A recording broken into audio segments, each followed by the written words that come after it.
Hello, welcome back to another YouTube video. As you can probably tell by the title, this is going to be a full, in-depth, honest, as always, review of alphalete summer launch, which is coming on June 27th, 12 PM CST, 6 PM UK time. Sometimes they do early access on the app. As of right now, I'm not sure if they're going to be doing early access. I will update the pinned comment so that you guys know, because there are some really bright and beautiful colours in this drop that I feel like might sell quick. As always, code Amy will get you 10% off of your entire order. It also directly supports me and also my relationship with the brand, so if you find my reviews helpful, you want them to keep coming, it basically helps me out a lot if you do use the code. If you do shop with my code, whether it's on a launch, during a sale, on a random Wednesday afternoon, please always message me on Instagram. First of all, I love to nosy at what you guys get. I love seeing what you guys pick up, but second of all, I like to personally thank every single person who uses my code, because without it, I am nowhere, basically. Yeah, I do also run monthly giveaways. I'm going to pop the email for that on the screen. Full details for it in the description box below. Just want to make it really clear that those giveaways are not to encourage you to go and buy something that you were not already thinking of buying or that you didn't already have your eye on. I would actually rather you guys didn't do that. Feels like gambling almost sometimes with these giveaways, so please don't go and buy something that you weren't interested in just in the hope of winning a giveaway, because obviously you might not win. They are just there for people who are already planning to shop as a way to be able to continuously give back to people. But yeah, I always like to put that disclaimer in there because I really don't want to encourage reckless buying or reckless spending or overconsumption of things that you don't want or need. I do also love to do my non-code use related giveaways, because I know that not everyone has the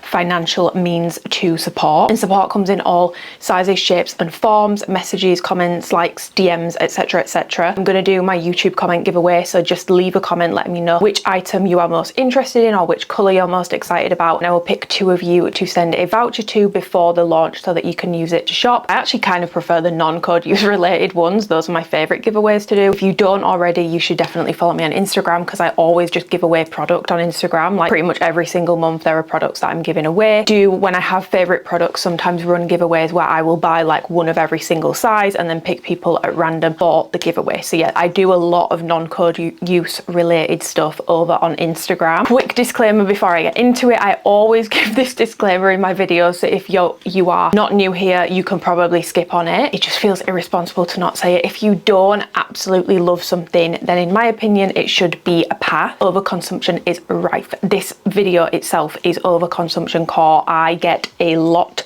of product, but I would not buy this much product, because to be completely honest, I'm pretty sure if I bought every single one of these products, it would be well over £1,000 worth of product. So please never look at these videos or influencers and think that you need to buy every single colorway. Never stretch yourself financially for activewear. It's just not worth it. I don't know if predatory is the right word. It feels like a very strong word to use, but some predatory marketing maybe comes to the influencer world, because I know I have a lot of girls who watch these videos who want to get into fitness influencing, working with their favorite brands, and I feel like some brands definitely do play into this idea that the more you buy, the more likely you are to get a sponsorship. But we've all seen it time and time again. People get sponsored without ever wearing a brand. The saxophones are getting louder. So please never feel pressured to shop, never feel pressured to buy. Think about the items you are most likely to use, especially with a drop where there are so many bright colours. You might really love the colour, but just think about how often you're going to get your use out of it. We're living in a time where Vinted and Depop are so popular, and everyone just thinks, well, if I don't like it or I don't use it enough, I can just resell it. And sometimes you can resell it and make good money on it. But now, for example, if you were trying to sell an old pair of Amplify leggings, you will struggle to get £5 for them. Not an investment, you know, they're clothes. You're not guaranteed to be able to make any money back on them. So please just be mindful with your spending. I am well aware that I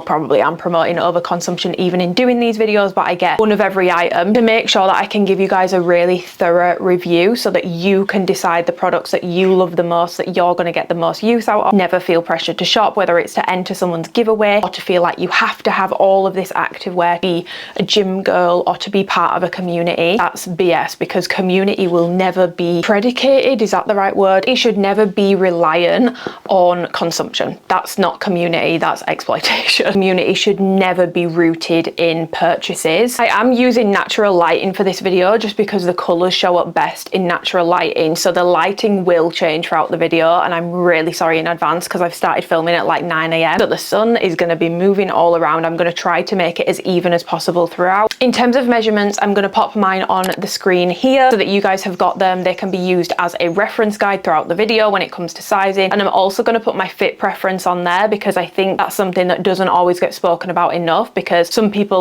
love to size up in things because they really want a really loose fit. Some people love to size down 1 to 2 sizes because they want a really tight compressive fit. So I think it really helps to know what someone's preference is going into a review, as well as measurements. Hopefully that is helpful. Okay, we're going to get straight into the drop and the review because there's a lot to cover. I feel like the main 2 highlights of this drop is the color palette, because I am not joking. There are some really beautiful colors in this color palette, particularly the aqua and the neon red, which I'm going to get into when I go over color comparisons. Also, Citrus Frost is back, which Citrus Frost is actually the only color to ever get me in trouble. I think the wording I used was diabolically sheer. And you know what? Maybe it was a little bit harsh, but it was true. And I stood firm in that. Also, there is an update with pump this launch. So I'm actually going to go over color comparisons, then I'm going to go over pump bottoms, and then get into the rest of the launch. We've got a brand new range launching with this drop, which is called Soft Curve. That's basically a Skims fits everybody type vibe. But obviously I'm going to go over that fully in depth in this video. That's basically just the overview, but I would say the main 2 highlights that I've seen people asking about and getting asked about the most is the colors. I've seen a really positive reaction to the color palette with this drop, but also the pump scrunch, which has been adjusted, which I will fully compare. Like, I've really gone Bill Nye Science guy. I spent about 3 hours yesterday annotating 64 images for this drop in terms of measurements and comparisons across all the products, which might be the most I've ever done. So this is the color palette plus Dusty Navy, which I've color comparisons and gone over to death. But these are basically all new colors other than Citrus Frost, and like I said, Dusty Navy is also a part of this drop. I knew that this color palette was coming up, which is why with the last drop, I mean, I said it in the last drops video, that color palette was meant to launch in winter. I actually basically helped to do that color palette, so it was really frustrating that that launch got pushed back and ended up dropping in, like, was it May when it dropped? I feel like it caused the color palette to not maybe get the love it deserved. The reason why I kept saying like brights are on their way is because I knew this drop was coming up. And what this color palette has taught me, not that I dislike color, like for example last year with Pump, they did 2 color palettes back to back. The first one was very bright, but it was like acai, palace blue, emerald green. I find those colors really quite stark on me, and I don't find them easy to wear. I don't find them easy to pair. But because of the way that alphalete have normally done bright, I've always felt like I wasn't a brights person because I'm not a huge fan of the way alphalete do brights. This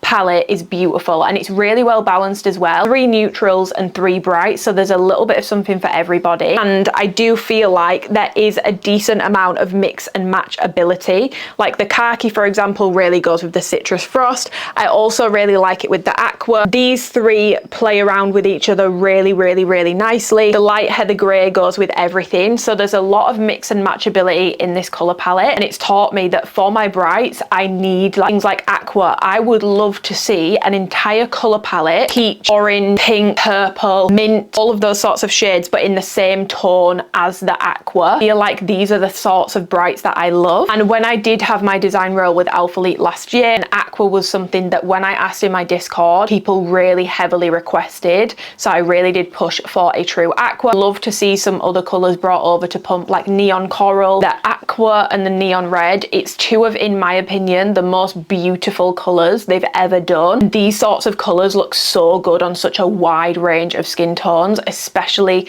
the aqua and the neon red on deep skin tones looks absolutely insane. So first color is Citrus Frost. This is sort of like a honeydew melon, a yellowy greeny kind of shade. I'll pop in my color comparison so that you guys can see it's not as bright and as stark as Aurora, but it's also not as yellow as something like Buttercream. I would basically describe it as a honeydew melon type of green. It has launched before. It launched in, I think, 2024. Now, I've not really worn that color, so I've probably only washed it once because it's notoriously sheer. Like, I've never worn it to the gym. I just think it's way too see-through to wear. I've only washed it once. However, colors can come out in the wash, so I don't know if that's what's caused it. It does look slightly different to the 2024 one. From a distance, you really can't tell. But again, maybe it just came out in the wash. I'm not entirely sure. But yeah, this is Citrus Frost, and this color has no mal to it whatsoever. It's completely solid. Then we have Neon Red, which I honestly think would have been better as like a sort of corally name. Obviously, we can't do Neon Coral because we already have that, and that's significantly lighter, as you guys can see. It really reminded me of Heat, but then when I've put it next to Heat, Heat is actually a lot lot lighter and a lot more orange. In my opinion, this is a pink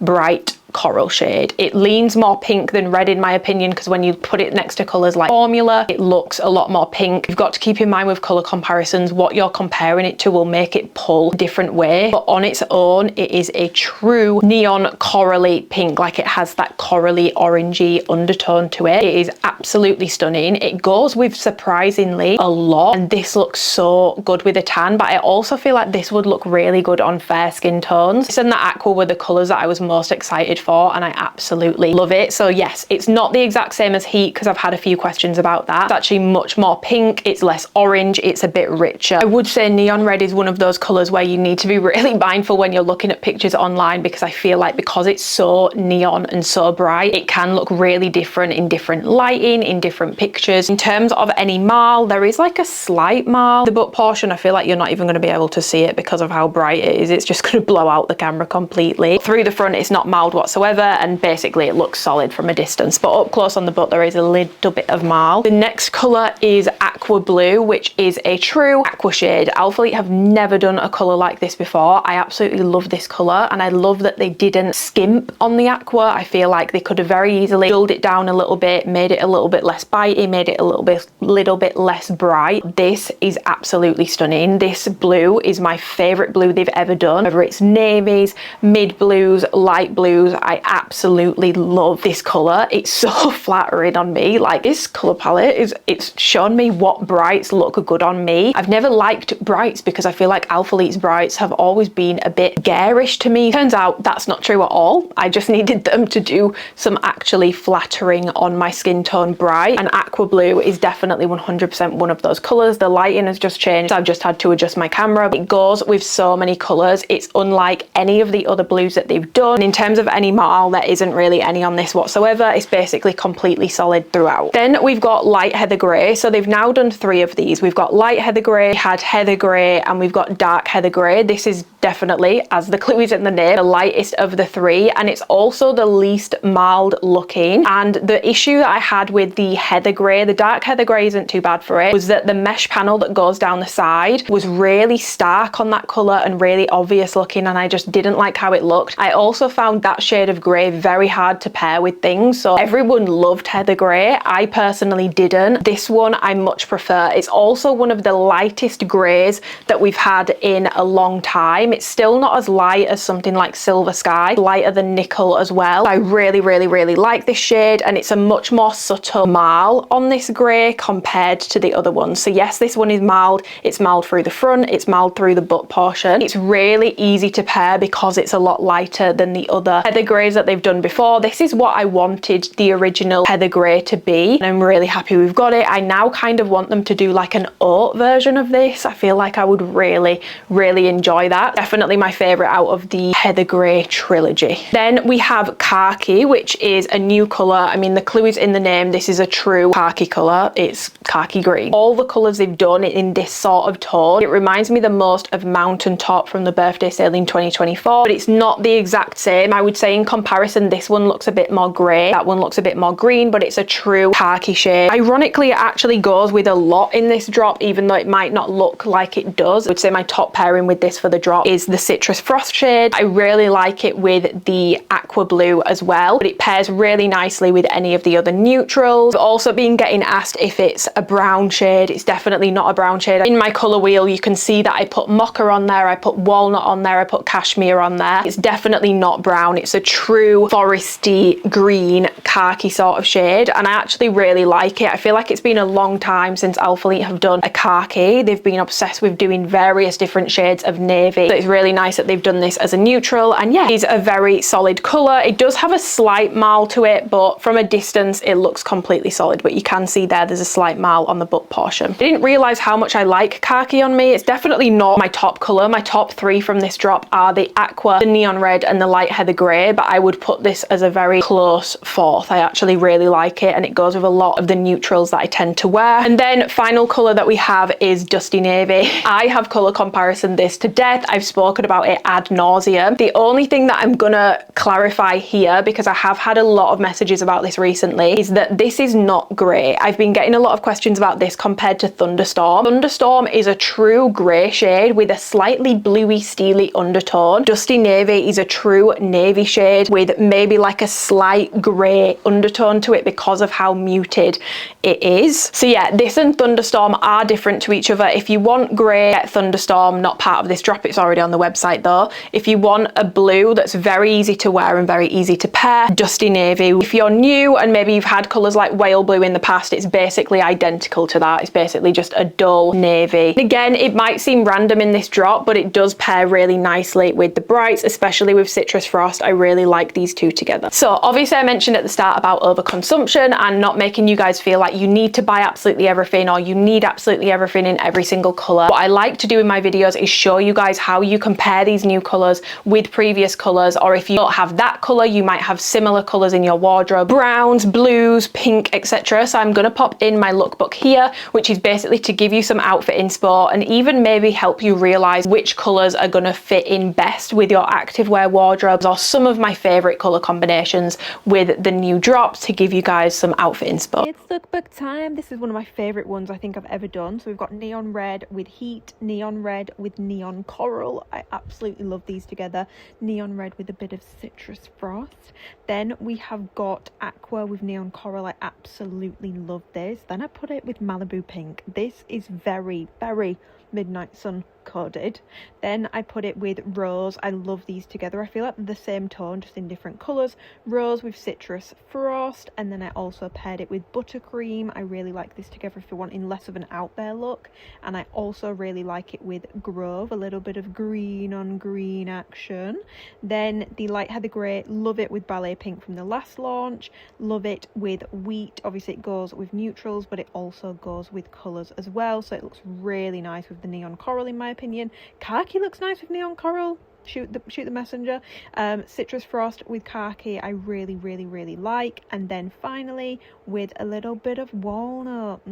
Okay, let's go through pump first, because I feel like that's going to be the biggest fattest portion of this video, so let's get it over and done with. We have got the 5-inch inseam and the leggings, which are coming in mid and high rise. You have got a 6-inch biker short, which is just coming in the mid rise. You've got the pump flare pants, which are coming in regular and tall. Those are only coming in mid rise. In my opinion, the flare pants are actually high rise, which I will get onto when I go through it. And then you have a brand new 5-inch inseam bodysuit. There were two things when pump first launched that alphalete got to work on straight away based off people's feedback. The first one was that dusty, crusty sticker A logo on the front. They got rid of that. That's been gone for a while now. The second thing was the pump scrunch, and this was something that I didn't love. Most people did not love it. Even people that have now grown to love that pump scrunch did not love it when it first launched. Pretty much every single person, every single athlete, every single affiliate, a lot of customers as well, that was their main thing that was either putting them off, or maybe they got it and they didn't love it because of how thick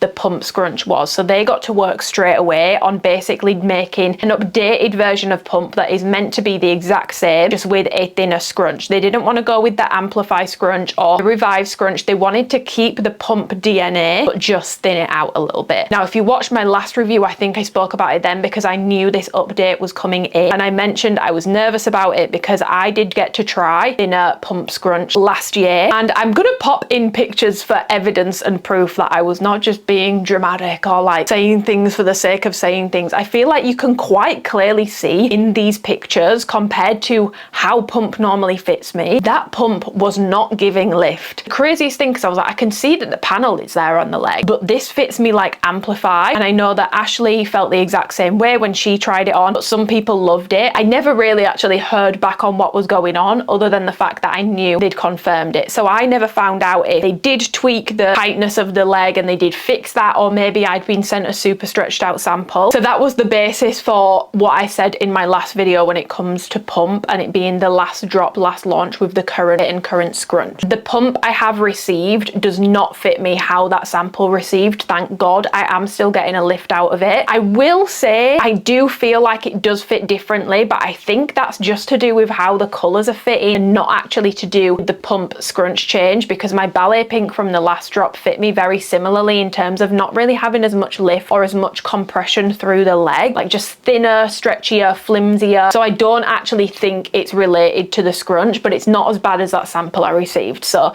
I just wanted to explain that. Whilst I'm talking about the scrunch changes, I'm going to put in some clips so that you guys can see like up close and personal what the changes are. So as you guys can see, I'm comparing mid to mid here. There is no change to the actual structure of the pump scrunch. Like, it looks the exact same. It's still that sort of diagonal hashed thicker scrunch with the two bits either side, that hourglass scrunch as well. And measurement wise, mid-rise out of the bag in a size small, it's always 3 inches in that scrunch space. It's the exact same for the mid-rise in the new pump scrunch. It's still 3 inches, so length is still the exact same. The butt pocket space is still the exact same. It's just been thinned out. I believe before it was 0.5 inches in terms of the actual scrunch itself, that width. Now it's 0.25 inches, and the bit either side was 0.25 inches, which is now 0.5 inches. Jesus Christ, that's a word crumble. So basically the whole thing has been reduced by 50%. Now what this does is helps to prevent that baboon looking butt that I did say that I got with pump, because it's really hard, especially when the colours were fitting tighter, really hard to get the scrunch between the cheeks. It will eventually mould, but it takes quite a lot of work, and on the tighter colours sometimes it just would not go between the cheeks and you would look like you had a baboon butt. Now that it's thinner, there is less tension sort of pulling across your hips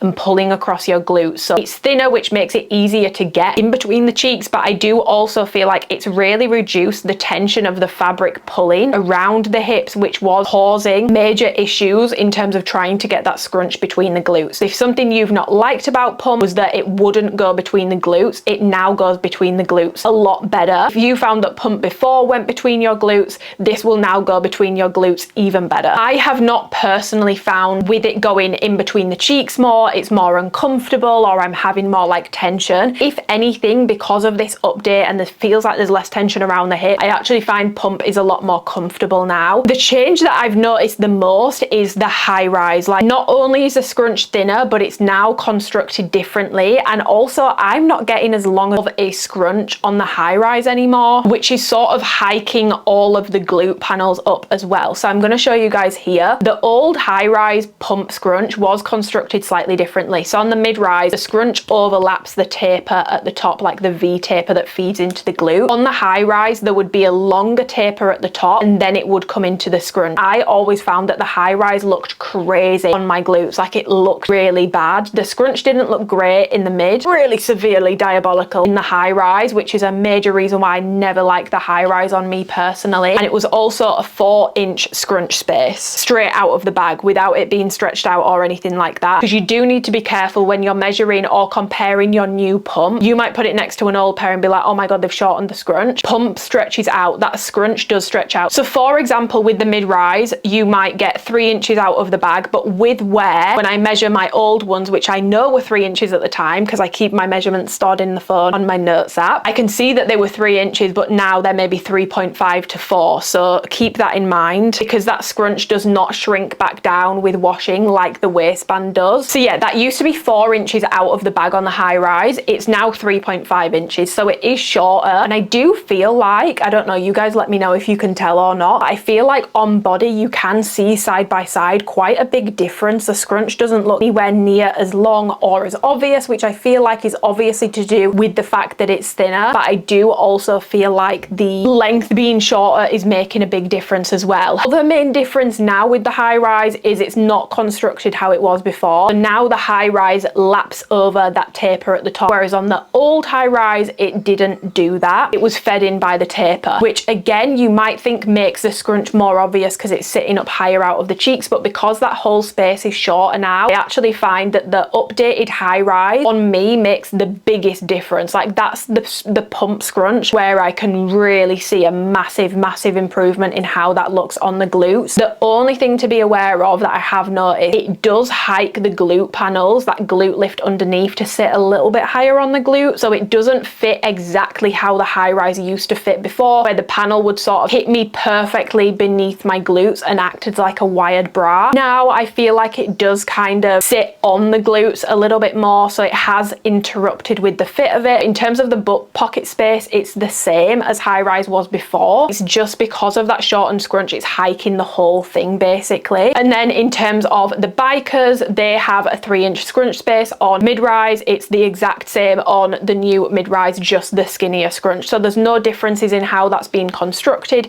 It's the exact same. You've still got that hourglass scrunch. There's absolutely no differences there. Lower than the rest of the mid-rise range by 1/2 inch. You will find that all of the glute space sort of sits lower. So if you have particularly short glutes or a very low butt crack, you may much prefer the bikers because the whole thing does fit you lower. So you have the same amount of butt pocket space, for example, 5.5 inches on a mid-rise short and a legging, it's 5.5 inches on a mid-rise biker. But because the overall rise is lower, it will hit you lower on your body as well. And then in terms of the pump flares, those definitely have the most amount of room in the glutes. So the scrunch space is a solid 4 inches, which is what it was like before. The butt pocket space is 6.5 inches, so it fits more like the high rise than it does the mid rise. In terms of the rise itself, the rise at the front is 8 inches, but in the butt region, which is what I'm talking about right now because we're going over the scrunch, much closer to how the high rise fits. So I genuinely just feel like they need to change it to being labelled as high rise. I'm not sure if they've already done that, but before they were saying it was mid rise. It matches the fit of the high rise. So the scrunch space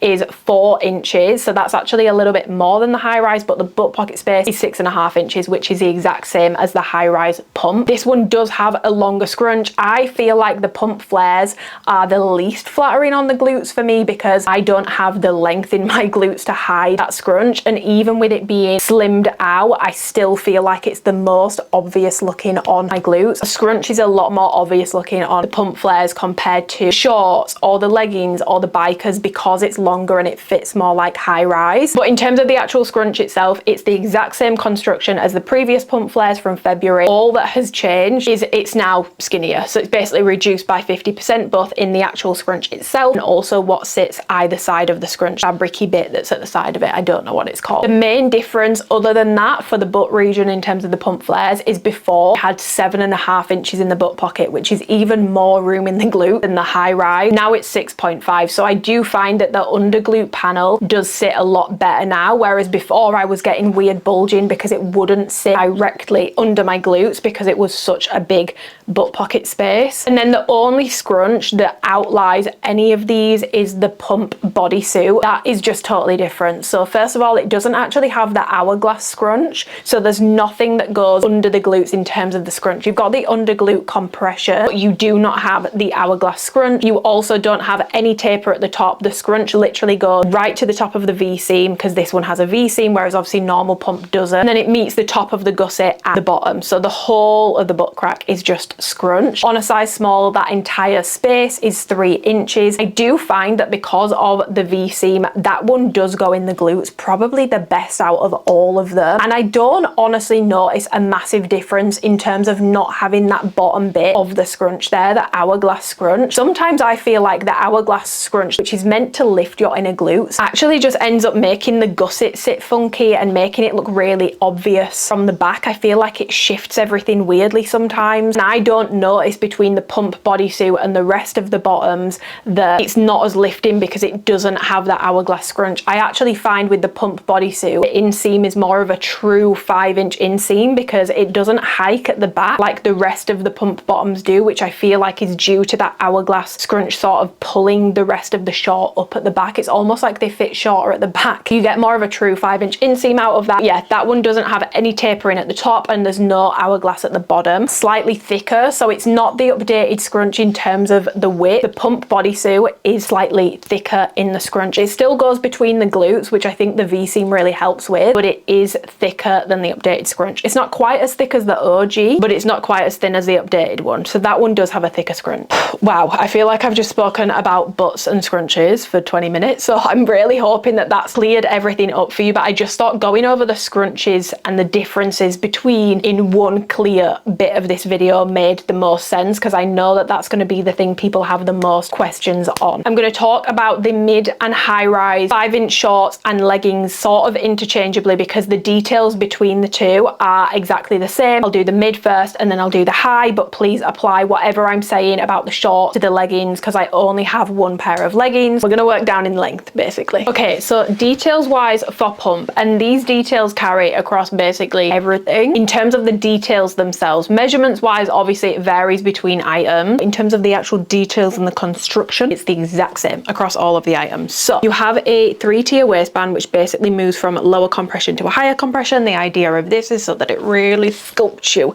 in an hourglass type way, but it will mean that the waistband fits pretty compressive, to be completely honest. I would say it's high compression. You then have a completely plain front. There is no branding on the front anymore because they got rid of it. Hallelujah. Yeah, it's single line throughout the front. The waistband is obviously a lot thicker. Then they're meant to be a 5-inch inseam for the shorts and a 25-inch inseam for the leggings. However, I am finding with my mid-rise this time round, they're all a 4-inch inseam, and I've compared new to new because I recently actually bought a mid-rise pair of pump shorts from the alphalete website myself. So I'm not comparing stretched out to stretched out here. They are genuinely an inch shorter on inseam. I've not seen anyone else talk about this, so I'm assuming I just got a bad batch. To take it with a pinch of salt, but this time round all of my mid-rises have been measuring 4 inches. So I have been getting a shorter inseam. I don't notice a major difference, only because I've always felt with alphalete that their 5-inch inseams for the pump, because of the compression on the leg, they've always fit shorter than a 5-inch inseam, so I don't really notice a major difference, but that's just something to know. You then have a bottom band at the bottom here which isn't too snug, 7 inches based off of a size small. It does dig in a little bit, but it's actually got quite a lot of give and quite a lot of stretch to it. I find it quite comfortable, especially because pretty much all of the colours in this drop for me, other than the light heather grey, are fitting really thin, really stretchy and really soft, so I'm not really getting much digging in. But in the tighter colours you can get that. Then down this side and sort of to the front you have a mesh panel that basically curves around the front of your hips and comes down to the bottom to give your quads a little bit of shape. On the leggings that obviously goes down to the knee. Then coming into the back you've got the alphalete logo in forever stitching stitched on at the back here. You then have the scrunch, so this is the new scrunch which obviously you guys have already seen.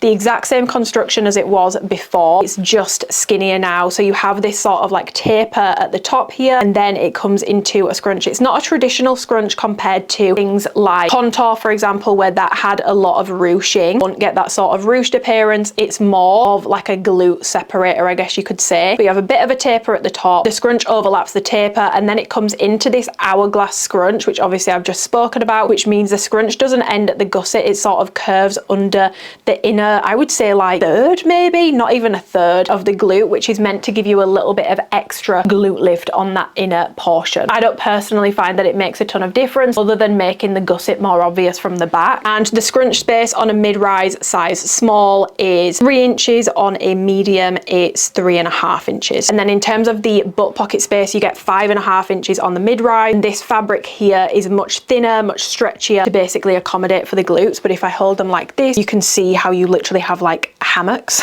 pockets if you will, for your glutes. And then underneath you then go into the glute compression, which again I feel like this is another bit of proof maybe that the inseam is shorter. Used to happen with the 5-inch inseam shorts was you have this glute compression here, which is basically this texture, so it's smooth, it's just denser, and that acts as the lifting component of pump to basically push your glutes up. But on all of my other 5-inch inseam pump you then would always have a little slither of transitional panel underneath here, which I'll get onto when I go over the leggings details because I feel like it's easier to explain what that is on there. You would always have a slither of transitional panel on those. On all of my new mid-rise pump shorts there is no transitional panel underneath. I mean, to be fair, there doesn't need to be one because it goes straight into that seam at the bottom band anyway, so kind of a little bit pointless on the 5-inch inseam shorts. Give me further evidence that maybe these are running shorter this time, because normally there's a bit of fabric here where that transitional panel would sit, but this launch I've just got the glute compression panel underneath. There's no 2-tier glute support, the mid-rise pump shorts this time. And in terms of rise, these are alphalete's mid-rise. In terms of measurements, they measure 7.25 inches on a size small. They are 7.5 inches on a medium, so if you size up,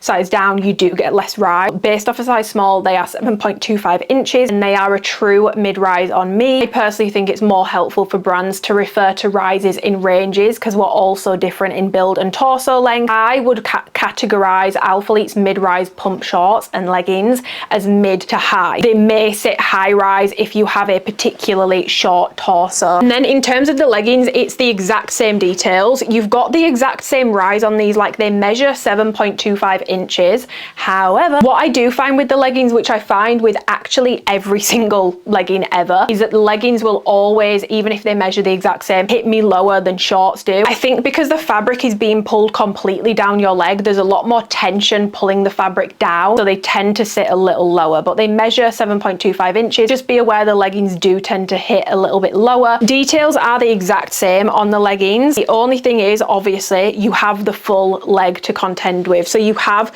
the full under glute 2-tier support system. So hopefully you guys can see here, this is smooth fabric, smooth dense fabric, which basically is tighter than the rest of the leg to act as compression and lift. You then have a slight transitional panel which just runs directly underneath the actual glute compression, and the purpose of this, if you were to go from this just straight down to, I wouldn't even say the leg is low compression, it's obviously much lower than the lifting portion, you would essentially get a massive bulge of basically skin and body fat here because you've gone from such high compression to a significantly lower one. So this transitional panel basically acts as a buffer between the two to sort of smooth it out. I will say my legs are quite lean, so I'm not prone to it, but I do find that I get a very smooth finish with pump. I definitely don't notice that I do get a bulge. So yeah, the leggings do have the full 2-tier support underneath the glute. Another difference between the shorts and the leggings is, again, there's no difference measurements wise in the glute space. I just think this is because the whole thing is shifting downwards, because the leggings are so dense and tightly woven, you can't stretch them up as much. It pulls down, and so I do find with the mid-rise leggings, the glute compression actually sits in a much better spot on me. It sits directly below my glutes and gives me a good lift. Whereas with the mid-rise shorts, I still like how they fit and they give me a lift. It's more of like a smushed effect because the glute compression actually sits on my glutes with the mid-rise shorts. So yeah, between the leggings and the shorts, there is a slight difference in how the glute region fits, even though they measure the exact same. Leggings are meant to be a 25-inch inseam. I measured mine in a size small to be 24 inches. And I will say, if you are tall, whether it's mid or high, because my high rise used to have a longer inseam. I mentioned that to people, but then when tall girls have gone and bought them, they're still incredibly short on them. So if you have a very long inseam, for reference, I am 28 inches to the ankle, 31 inches to the floor. If you are taller, these will fit you very, very, very short. I feel like this is not getting spoken about enough. Alphalete need to add an inseam option for pump, because on tall girls, it looks pretty unwearable. Like some of the pictures I've been sent, I've been shocked at how short these come up on people. I think because even though the inseam might be the same as Amplify or Contour, pump is a much thicker, denser. It still has stretch, but it's not as stretchy a fabric, so it can't be stretched out down the leg as much as other leggings can. So it really does need another inseam option. I just wanted to mention that. So it's 51% polyamide, 38% polyester, 11% elastane. Pump fabric, you've got obviously all of the different textures and panels. The front of the leg and the back of the leg on the leggings, on the shorts, the front of the leg, you basically have the thicker,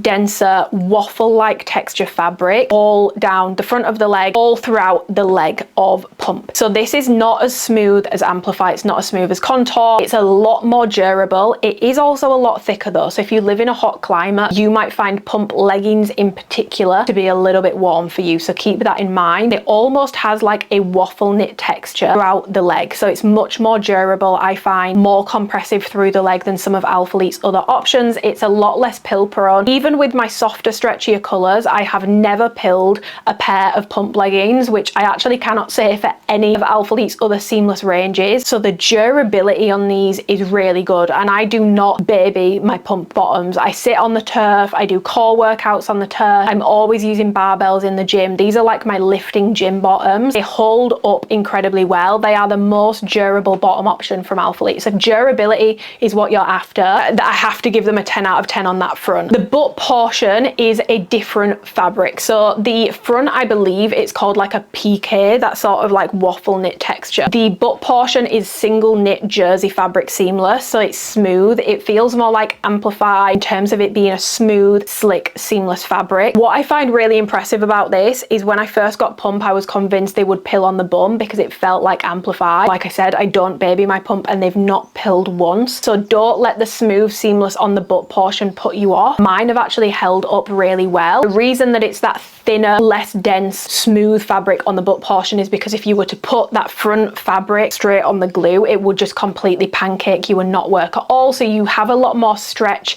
it's thinner. The glute compression panel is completely smooth, seamless fabric. It's just very dense and tightly woven, tightly knitted to give the lift. And then the transitional panel is that waffle texture. The rest of the leg is that waffle texture. So I'm hoping that that helps in terms of fabric, but don't let the waffle style texture put you off of pump if you have sensitive skin or you don't like rough things. It's not like Define, for example. Like personally, I know a lot of people love Define and I love it for the people that love it. I find their fabric for impact to be incredibly uncomfortable. It has very little give. It feels very thick, very rough. It's not as comfortable on the skin as pump is. And if you find that you've tried impact and it's really put you off lifting bottoms because it was just so unbearably tight, pump is not like that. Pump definitely has a lot more give to it. It's softer, it's stretchier, and it's a lot more comfortable in my opinion. So don't be put off pump if you didn't like Define, because I really don't like the Define impact bottoms, but I love pump. It just works so much better for me. So in terms of pilling, they don't pill in my experience. I have been very uncareful with my pump and I've not pilled a single pair. And yes, when you are looking to this influencer for advice on durability, you do need to be cautious because there is a high likelihood that people will only wear things a few times. Luckily for you guys, I get really obsessive over colorways. My mocha, my white, my wheat, I've worn them 30, 40 times each and not a single sight of wear in them other than slight fading in the color from the wash. Not to be that person of like, don't trust anyone else, you can trust me. All I'm saying is I do get very obsessive over my colors and I tend to wear them a lot, and I've not pilled a single pair of my pump. In terms of camel toe, I actually find that I do. It's kind of weird what happens for me with pump, and I don't know why it happens. I don't know if anyone else gets this. Sometimes you get Barbie crotch. What tends to happen for me is, I don't know if it's just because like the gusset's quite thick, it's almost like it tilts to one side. So I get this sort of like tilting to one side and then I have to rearrange it because otherwise my vagina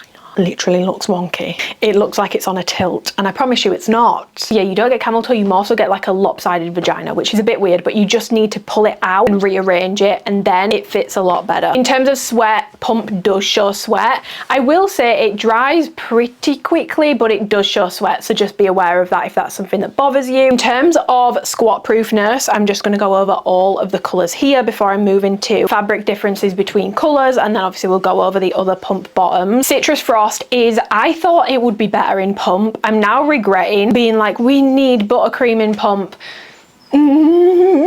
I don't know if it would be any better than it was in contour, because honestly speaking, Citrus Frost is no better in pump than it was in contour. So if you got it in contour and the sheerness didn't bother you, by all means go ahead and get this. If you have glute tattoos, thigh tattoos, do not get Citrus Frost unless you want to see them. I would recommend going commando in it because you can see even nude underwear under it. I feel like it's one of those colors where you do have to go commando. Saving grace with pump is you do have that thicker scrunch compared to things like contour, so it does give you more like butt crack coverage, I guess, and you do have a thicker gusset, so it does feel a bit more safe than things like contour. But in terms of the visual sheerness, Citrus Frost is completely sheer and I wouldn't say it looks any better than it does in contour. I can see the color of my skin through it. There's a visible difference between the waistband and the rest of the leg, so avoid that if sheerness bothers you. I don't want to harp on it too much because I know that some people really don't care and they probably find it annoying. I just wish that we could rally together to care a little more, because how good would it be if we could get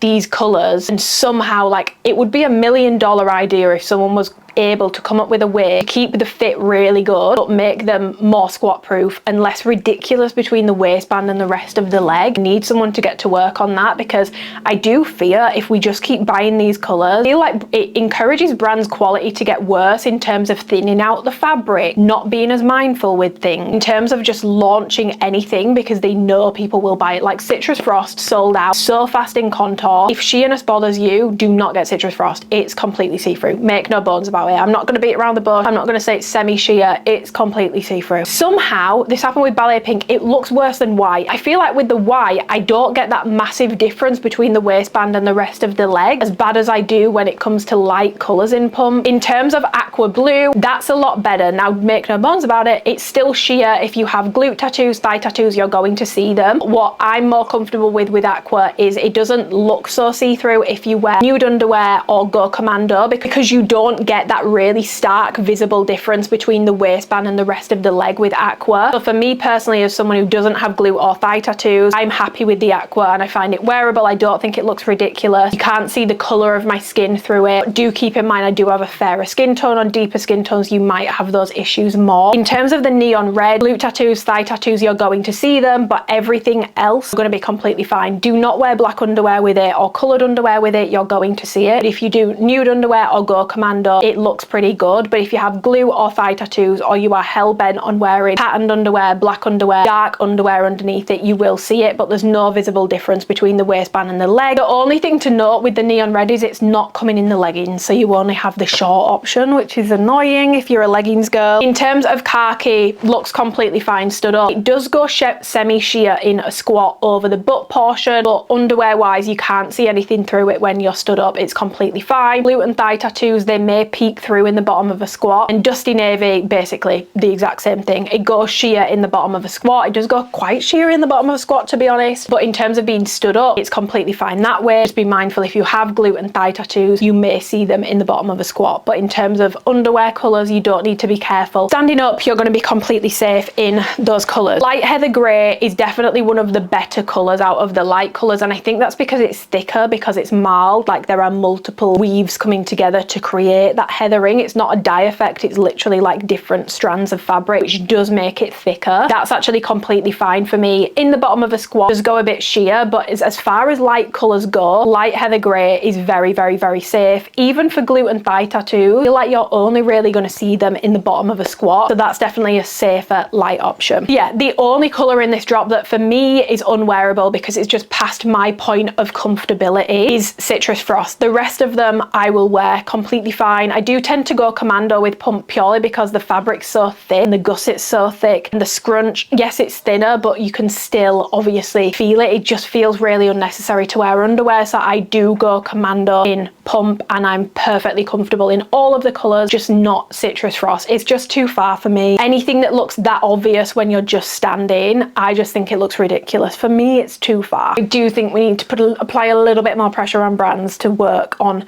rectifying this, because otherwise it's going to keep happening. And it's a nice colour. I would like to wear it. I just don't feel comfortable in it. Last time, I'll say it again, it is diabolically sheer. Please don't get me in trouble this time. Okay, now I want to discuss fabric and fit, because I got so many messages after the last drop from quite a few of you guys who got ballet pink, walnut. Some people said it about black garnet as well. The way that seamless is made, like I've been to the factory where pump is made, the way it's made, they make it in batches. They put silicone washes on them after they've come out of obviously the seamless tube. They wash them with the silicone washes, and it can be, my hypothesis on this is that yes, dyes make an impact. I've seen them big old industrial washing machines where they put like the silicone washes and stuff on, and obviously not every single neon red bottom is made at the same time, not every single aqua bottom is made at the same time, so you have to take what people say in terms of fabric and feel and fit and which is stiffer and which is stretchier with a pinch of salt, because batches do vary. There can be instances where, for example, I feel like everyone said ballet pink was thin and really stretchy, which is why I do think it's still worth going over, but you have to take it with a pinch of salt. The reason why I'm talking about it is because quite a few of you were actually really disappointed in how your pump felt and how it fit last time, and I do feel like, unfortunately, if that was you with the last drop and you didn't like how ballet pink fit you, or you had a thinner, softer, stretchier colour, based off my order, I feel like you're gonna run into the same problem again. Because at first, when I was trying the pump on, I thought it was because of the scrunch, but then I tried on the light heather grey and that fit me in a really nice lifting way. So then I was like, okay, I don't think it is a scrunch. I think it's differences between colours. So for me, in this drop, colours that fit like white, ballet pink, super thin, super stretchy, neon coral, citrus frost, aqua blue, khaki, and dusty navy. Like out of the bag, they feel super soft, super stretchy, a lot softer than pump normally is. Feels closer to that sort of ballet pink, the thinner vibe. White, for example, that's how these feel and fit. The only colour that is stiffer, and I would say more true to how pump normally is the light heather grey. It feels significantly thicker, significantly denser, and it just fits tighter. And I feel like if I put them side by side, you will be able to see a visible difference in the lift that I get in the light heather grey compared to the other colours. Now, that's not to say that the other colours don't give me a lift. They do, but they don't give me a lift anywhere near like the light heather grey. So if that's what you really like about pump, I would strongly recommend the light heather grey shade. All of the other colours do fit, in my experience this time, softer, stretchier, and as a result, slightly less lifting. You still get a lift, it's just not as extreme. And the biggest example of this for me was when I tried on my khaki mid-rise medium short. Normally in pump, I can go between a small and a medium. The medium khaki pump shorts don't even fit me like pump. Like that's just how Amplify fits me. So it's a really good indicator that that colour is 100% in my experience in a softer and stretchier. What you can find with those fabrics is also you may get, when you train, they stretch out a little bit and you may get a bit more excess fabric, which I definitely noted with the ballet pink. So I feel like if I do my punch through test, you can kind of tell. This is the light heather grey shade. It just feels thicker, denser, less soft and stretchy. Then this is the aqua blue shade. It just feels a little bit more tight-like, basically. Neon red, citrus frost, khaki. I feel like on khaki you can really see it. It just feels like it has so much more of a silicone wash on it. Dusty navy. I feel like you can really see the tight-likeness of them, whereas if I was to do that with Alice Blue from the original drop, you can really see there's a significant difference in like how dense it looks and how dense and tight it feels. So yeah, those are the differences between colours in this drop. That was for my sensory girlies, because I know there's a lot of us over here. I'm a sensory queen myself. One thing to note though is when you wash your pump over time, they do stiffen up. Even those softer, slicker, stretchier colours, they'll never go as stiff unless you put them in the tumble dryer or something, which I wouldn't recommend. It does damage them over time. You get less soft over time and they do stiffen up. And then finally, in terms of sizing, so for the leggings, I don't have a small and medium to show you because there was so much in this drop. I wanted to make sure I could get something of everything, and I don't wear the pump leggings a ton. So I just got one in a size small. And I would say, especially in the leggings, normally I prefer a medium in them. I prefer to size up, but I think because I got them in the dusty navy colour and it is thinner and softer and stretchier, I do prefer staying true to size in it. And I have dusty navy from previous drops, which feels thicker and denser. And in that, I did prefer a medium. I feel like in this, a size small is fine. I feel like if I had a medium in it, again, I don't know if it is because of the scrunch being skinnier or it's the fabric feel, or maybe it's a mix of the two. I just find that it does not feel like it fits as tight. I would recommend staying true to size in pump for like a good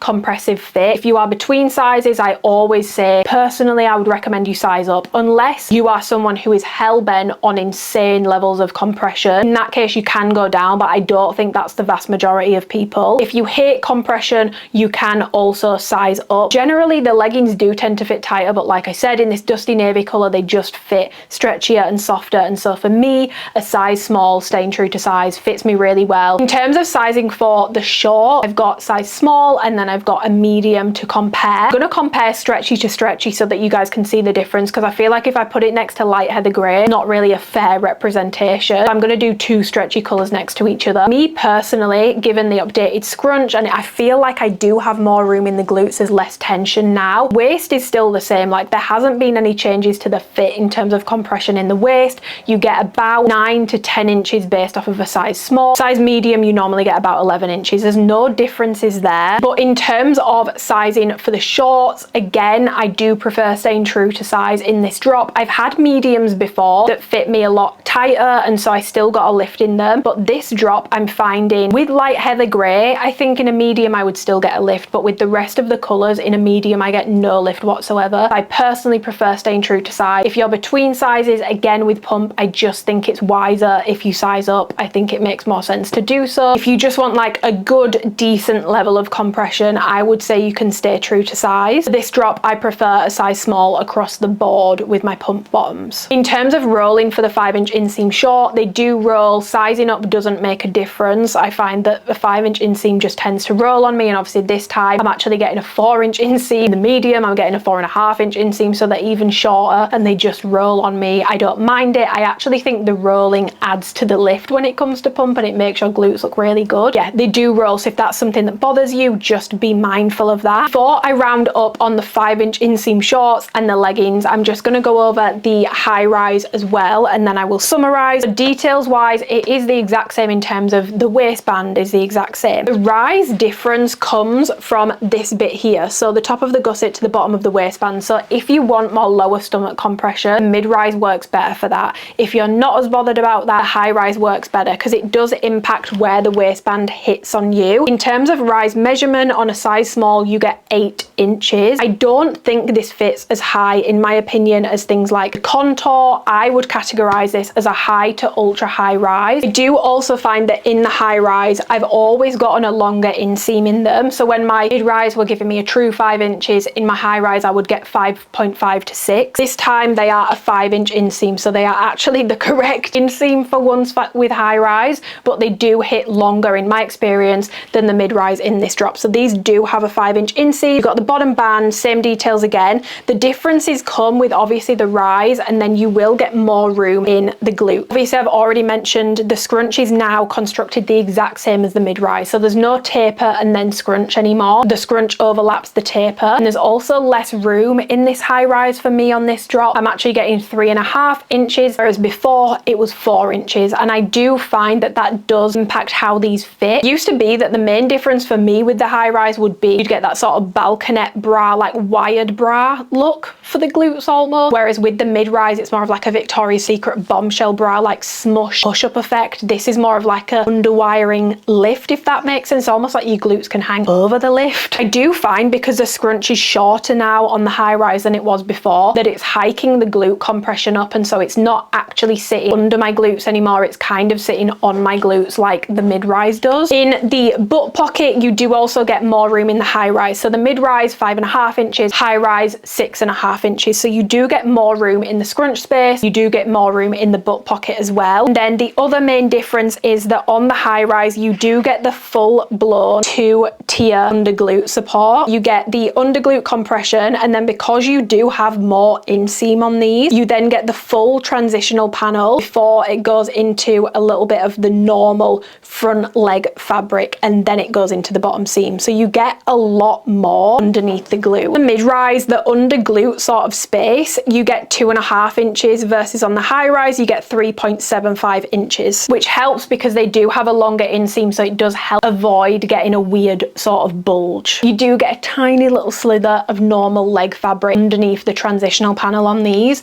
whereas with the old ones it just went glute compression, transitional panel, bottom seam. So again, slight differences. I feel like these are not thought through changes. I feel like these are just things that have happened when they've been sort of messing around with things, because there doesn't seem to be an explanation as to why this would be the case. But if you are like an eagle-eyed person like me, you might notice it, so I'm going to let you know before you get your order and you're very confused as to why it's different. Compared to the previous high rise, this looks a lot better on me. The rise is still the same. They still also fit about 1/2 inch bigger in the hip, so the high rise does fit a little bit bigger. So you can find that you get a little bit of excess fabric that way, and maybe a little bit less lift because it does fit a little bit bigger. On my build, I do prefer the mid rise personally. I don't hate the high rise, and I definitely prefer this high rise to the previous high rise. Glute region looks a lot better on me in terms of the scrunch. It looked so bad before. Overall, I do prefer the mid rise just because it hits me at a more flattering point on my waist. The glute region does look a lot better on me because I don't have the longest glutes in the world. I don't necessarily need extra room. So if you were someone that was interested in the high rise before, but you were looking at the scrunch and thinking that looks crazy on people, I think you will much prefer this. Just be aware they seem to have messed with like the actual space for the glutes a little bit in terms of that scrunch, and so it does hike the glute compression to sit more on the glute, so it might not fit you quite the same as previous high rise did, but the scrunch looks a lot better. In terms of sizing for the high rise, again, I just got one high rise rise so that I could properly compare for you guys and check if there was any changes. I didn't get a medium in them. The size small fits me completely fine. Like I said, I find that the high rise fits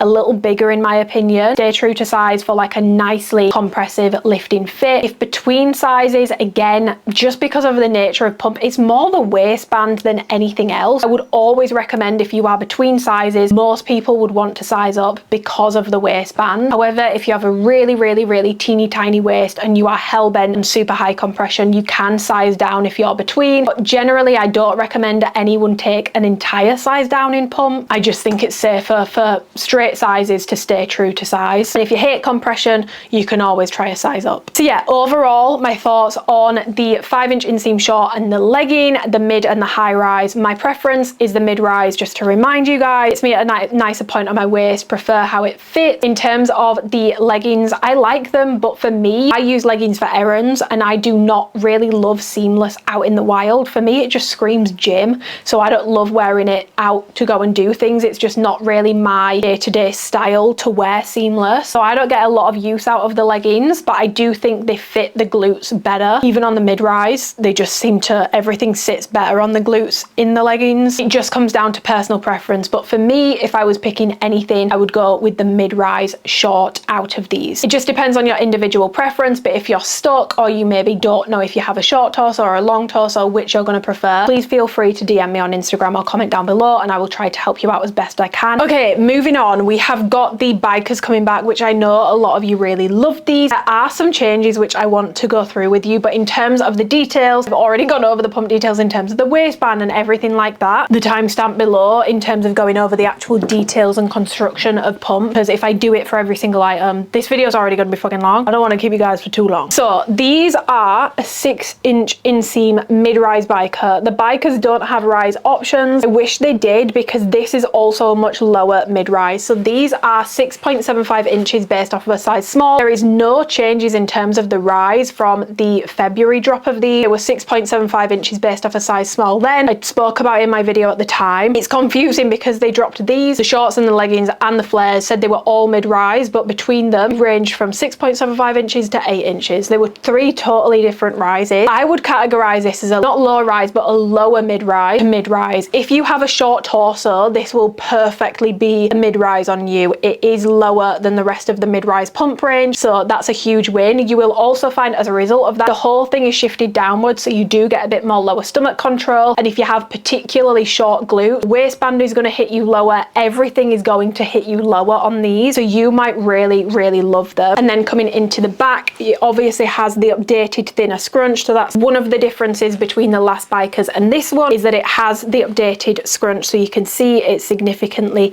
thinner. Scrunch space based off a size small, 3 inches, same as the mid-rise shorts and leggings that I've just gone over. Pocket space, 5.5 inches, same again. Waistband, everything fits a little lower, everything is pulled lower. You will find that these sit lower on your glutes. If you have a particularly low butt crack, these might work really well for you. Then what I'm really happy about with the bikers this time is they have actually given them the normal pump glute compression. The February bikers, they never told us they were doing this. There was no signposting of it. They didn't explain why they'd done it, but the biker compression was constructed totally differently. So that one was done more like diagonally vertical stacking of the different textures, whereas this time it's the normal horizontal stacking of the glute compression. So as you can see on the old one, sort of had a diagonal slash coming upwards, and the glute compression basically worked in 2 triangles. So the glute compression, the intense one, ran from the inner glute, sort of like the 50% point, but by the point it got to the 50% point, it was a triangle. So there wasn't like the full thick compression underneath the glute. And then it went into a transitional panel at the side. So I said at the time, they were not as lifting as the rest of the pump range. I'm so glad that whatever went wrong, I don't know if it was a fall or what, that they've tweaked them and fixed it this time, because now it has the proper glute compression. So you have the standard smooth dense fabric underneath the glute for the actual glute compression. Then you have the transitional panel underneath, which is obviously to try and prevent any bulging underneath glute compression panel, because if you were to go from dense to thinner straight away, you would get a bulge. And then it comes into the normal leg fabric, and these, as a result of that, I'll pop them in side by side, are much more lifting than the original bikers were. You get the full pump effect from the bikers bikers now, and I do much prefer these to the previous launch. Now, if you preferred the previous launch because it wasn't as obvious looking, you might not love these as much. I personally just think if you're a pump lover, that's why you're buying it. Pump is pump, so it should have always had the original compression on it, and I'm really glad it does. You get a much better lift out of these. And then in terms of this bottom seam here, that measures 7 inches, so it's the exact same, but it hits lower on the quad, so these do not roll basically at all. Unless you roll them up, they will obviously continue to roll further because they're hitting you higher on the thigh. But because these are a 6-inch inseam, if you wear them as a true 6-inch inseam, they will not roll, they will not budge. So if that really bugs you about the shorter shorts,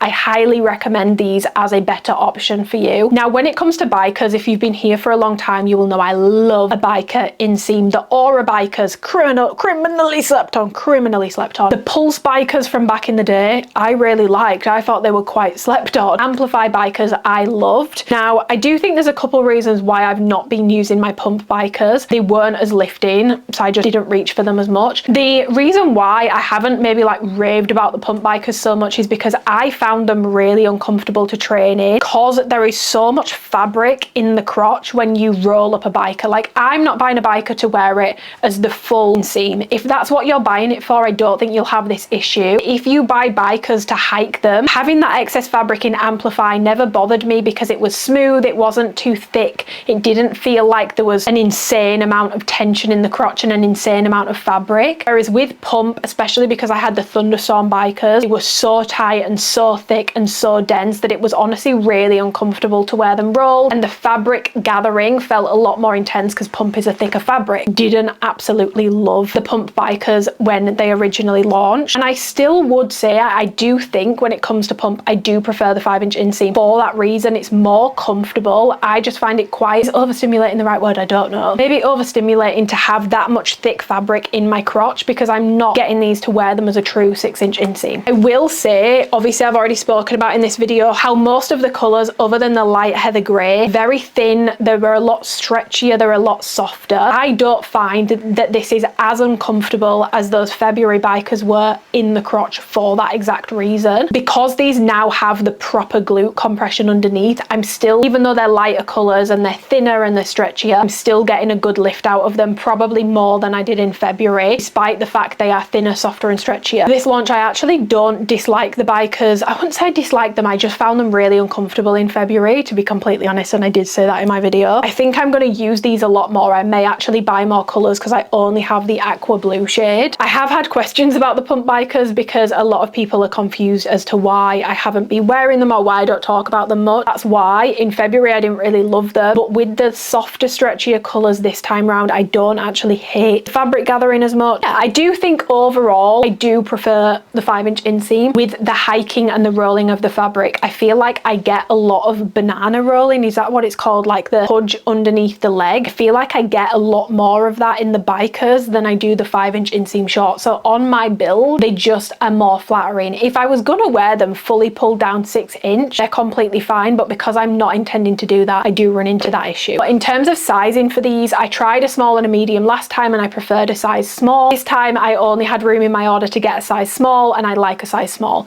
You just have to keep in mind that these do hit you lower on the waist, so I do find they do dig into my fat a little bit more because I do store more fat towards my like lower waist, start of my hips, basically that's where I store a lot more fat, so they do cut into me a little bit more, but I still like a size small. I feel like in a medium I would just have too much excess fabric. So my sizing advice for these remains the same. I would say stay true to size for a compressive fit. If between sizes, go up. If you always have to go up in pump, go up. If you hate compression, go up, but if you want like the true pump effect, you can stay true to size. So yeah, that's the pump bikers. I actually, for the reasons I've just mentioned, especially because I got them in the aqua blue, which is softer, it's stretchier, I'm preferring them a lot more to my Thunderstorm ones from February. Not as uncomfortable in the crotch, and I do actually like these. I would recommend them, especially if you are a biker girly or you just need that longer inseam, I actually really do recommend them because they stay in place immaculately well. They really don't budge. These are definitely much better than the bikers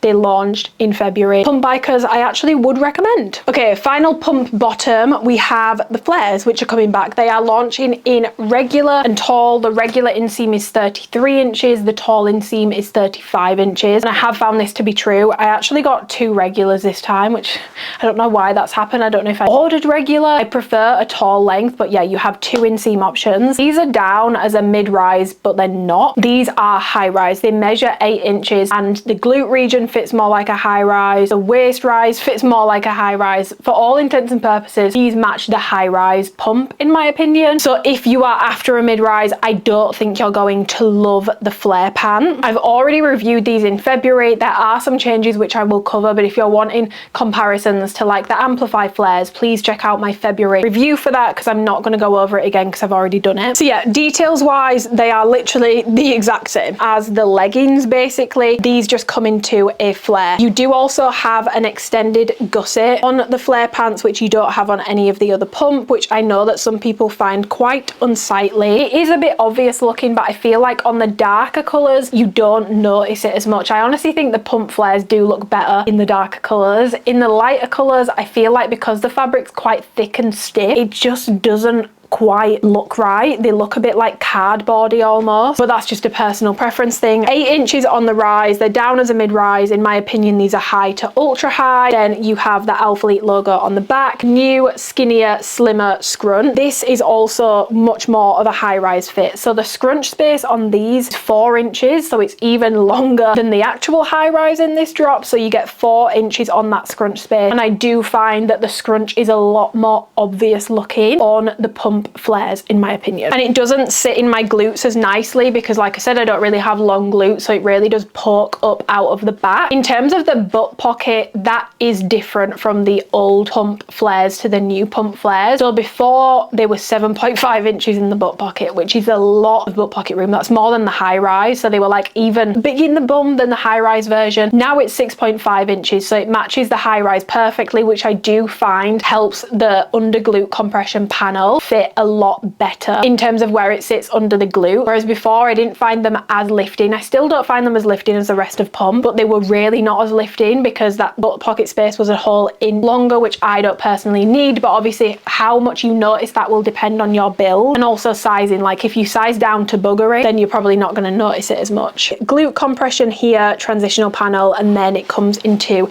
the rest of the leg. Now with the lift, it's constructed the exact same as the rest of pump, but the actual like width, if you measure like a pump legging to a pump flare, there is about an inch to an inch and a half extra width on the pump flares. Like they fit a lot bigger, they fit bigger through the hip, and that glute compression also fits bigger on the thigh, which leads to overall a less lifted appearance, unless of course you size down, but the waist measurements remain 10 inches for a size small and the compression on the waist remains the same. So sizing down, unless you have an absolutely tiny waist, isn't going to be an option for most people because then the waist will be really uncomfortable. So I don't mind how the pump flares look. I still get a lift, but I think if we want to keep it consistent, it would probably be better to match it to the rest of the bottoms because you can't just size down in them because the waist is still just as tight. But if you got the pump flares last time and you found they weren't as lifting, which I said in my February video, I literally said this, I felt like I was going crazy. I was like, these are not as lifting. Like I felt like I could have sized down for the leg portion in there. That's why, because they do actually technically fit bigger and there's also more room in the glutes. They say they're mid-rise, they fit more like high-rise, so just keep that in mind when it comes to the flare pant. In terms of inseams, I only got regular this time. I meant to get tall, but I got sent to regular, so I'm comparing them to the previous tall pair that I got, so there is slight differences with the fit and stuff. Pay attention to the inseam because the inseams haven't changed. So regular 33 inches, tall is 35 inches based off of a size small. I've said this so many times, you guys are probably sick of me saying it, but please never ever ever care or give too much of a fuck about someone's height when it comes comes to you trying to work out your length option that you need. I see this all the time, especially on TikTok. People are like, what height are you? What height are you? What height are you? You could have two people that are 5'6", one person with a 28-inch inseam, one person with a 34-inch inseam. You need to be asking people what their leg inseam is, also what sort of shoes they wear, and pay attention to their build, because if someone is very voluptuous in the glutes and the thighs, their legs and glutes will eat up the fabric, which will mean they might opt for a longer inseam than they maybe need because things just hike on them a little bit more. I'm a 31-inch inseam to the floor. I do have quads, I do have glutes, and I also really like to wear a chunky shoe, and I also hate when my flare is not like touching the ground. I need my pant to touch the ground. I know that some people hate that. If my pant is not dragging behind me on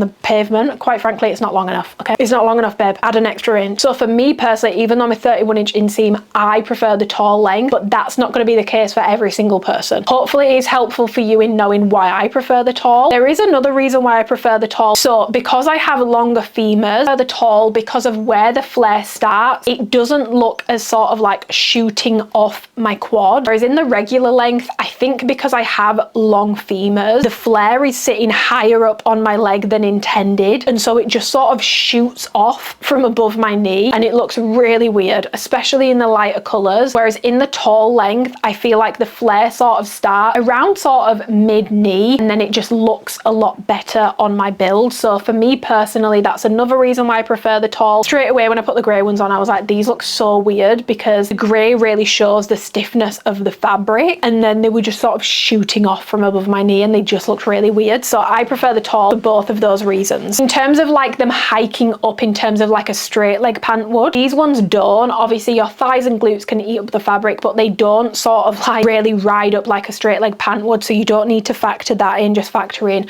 your shoes, your preference for length, and also like where you want it to flare from, because it does change between the two. Yeah, other than the changes that I mentioned with the sort of glute region, there's no differences between this and the last set of pump flares. So I would categorize these as like a true flare. They're not a fuck off ABBA flare, like whoa, like gimme a flare after midnight. That's not what it's giving. They're also not a tiny little boot cut flare, which I really want alphalete to do. My dream flare is like the Lululemon flare, you know, the tiny one. That is perfect for me. I don't hate these, but I also don't absolutely love them. In terms of sizing for these, I don't have sizing to show you, because I knew from last time that the medium was too big, so I just went with a size small, especially with the differences in the thigh. Honestly, I would say to stay true to size. If you are between sizes and you have a really small waist, I would size down. If you're between sizes and you have maybe a wider waist or more of a boxy build, I would still recommend that you size up. Even though you won't get as much lift through the leg, the waist is still just as tight. So if that's what's concerning you, you're still going to want to size up. But generally I would say to stay true to size. I wish they would tweak it to make it match the rest of the pump range, because most people don't have like minuscule waists to the point where they can size down in something that's already highly compressive. So I do think that needs looking at. But yeah, I stay true to size. I like a size small. Tall is my preference. In terms of fabric feel, again, I'm finding it to be the case with the flares as well. My light heather grey are thicker, denser, tighter, whereas my khaki, they're thinner, they're softer, they're stretchier. So I do find that the colour differences are basically holding true across all of the bottoms that I've tried. I do like the pump flares. I don't reach for them a ton for the same reason as the leggings. If I'm running errands, which is what I would wear a flare for, I don't tend to reach for a seamless. Personally, I want something more soft, more cut and sew, something that in my opinion just looks a bit more elevated. That's my preference for my day-to-day style, so I don't tend to reach for seamless. But if you want a seamless glute lifting flare, these are really nice. But if you're looking for like the define lifting flare, these are not similar to that at all. They are not as lifting as those, so you would probably prefer the define ones, to be completely honest. If you want something more comfortable and wearable, these are definitely more comfortable than the define ones, just a lot higher. In terms of my sensory queens, just to let you know, because it is that sort of pump in general is that stiffer, thicker, waffle-like texture fabric, I do find that the gusset running down the leg does irritate me slightly. I do find that I feel it and I notice it a lot more, and they're definitely not as flowy as something like the Aura flare, which would probably be my choice of the two, to be completely honest, just because of what I use my flares for, and I don't feel like I get the same sensory issues down my legs as I do with the pump flares. Hello divas, it's editing me. I completely forgot to mention this because I feel like every time I review a flare pant from Alphalete, I talk about it, but justice for my short queens, okay? We do need that additional third inseam option because the regular will be too tall for my super petite girlies. Alphalete, if you're watching, we need a third inseam option and we need a short option and we need it yesterday, okay? Okay, next we have an item that I know the girls are gonna go feral for, but please hold, pause, gird your loins and listen to this review because I don't think this is suitable for everybody, but this is the Pump bodysuit. I think this is their first seamless bodysuit, which really surprises me. I'm gonna just give you guys a little bit of a story time about this, but if you want to skip, then use the timestamps because you can just skip to when I start going over the details. But this is an item that I'm really sad about. Not to be that annoying person that's like, it doesn't work for me. I'm not saying it doesn't work for me, therefore it's bad, but I am gutted that they didn't even do like longer torso option or take on board some of the feedback, because I'm not happy about this. And this was one of the items where when I was asked about like items I really wanted them to see, ranges I really wanted them to work on, I kept saying like we really need like a good dipped back bodysuit. I know that they've done a few, like they've tried with like the lina and then like the underwear line one, but none of them were quite right. Like none of them really hit. I received a sample of it last year to try and I do think they've taken on board some of the feedback. This was also an item that I received with the new pump scrunch and I was like, guys, between this and the leggings, I'm stressed because I will pop in the picture here. It was so stretchy. When I put it on, I was like, oh, this is just like a seamless one piece. And then I read the note attached to it and it was like, it's a pump one piece. And I was like, oh, well, I can see that it has a lifting panel on it, but it ain't doing no lifting. There is absolutely no lift to this whatsoever. It was so stretchy. It wasn't really giving me any lift to my glutes. The waist was really like blocky looking. It wasn't very fitted. There was, like I said, no lift. And then the other major issue I was having was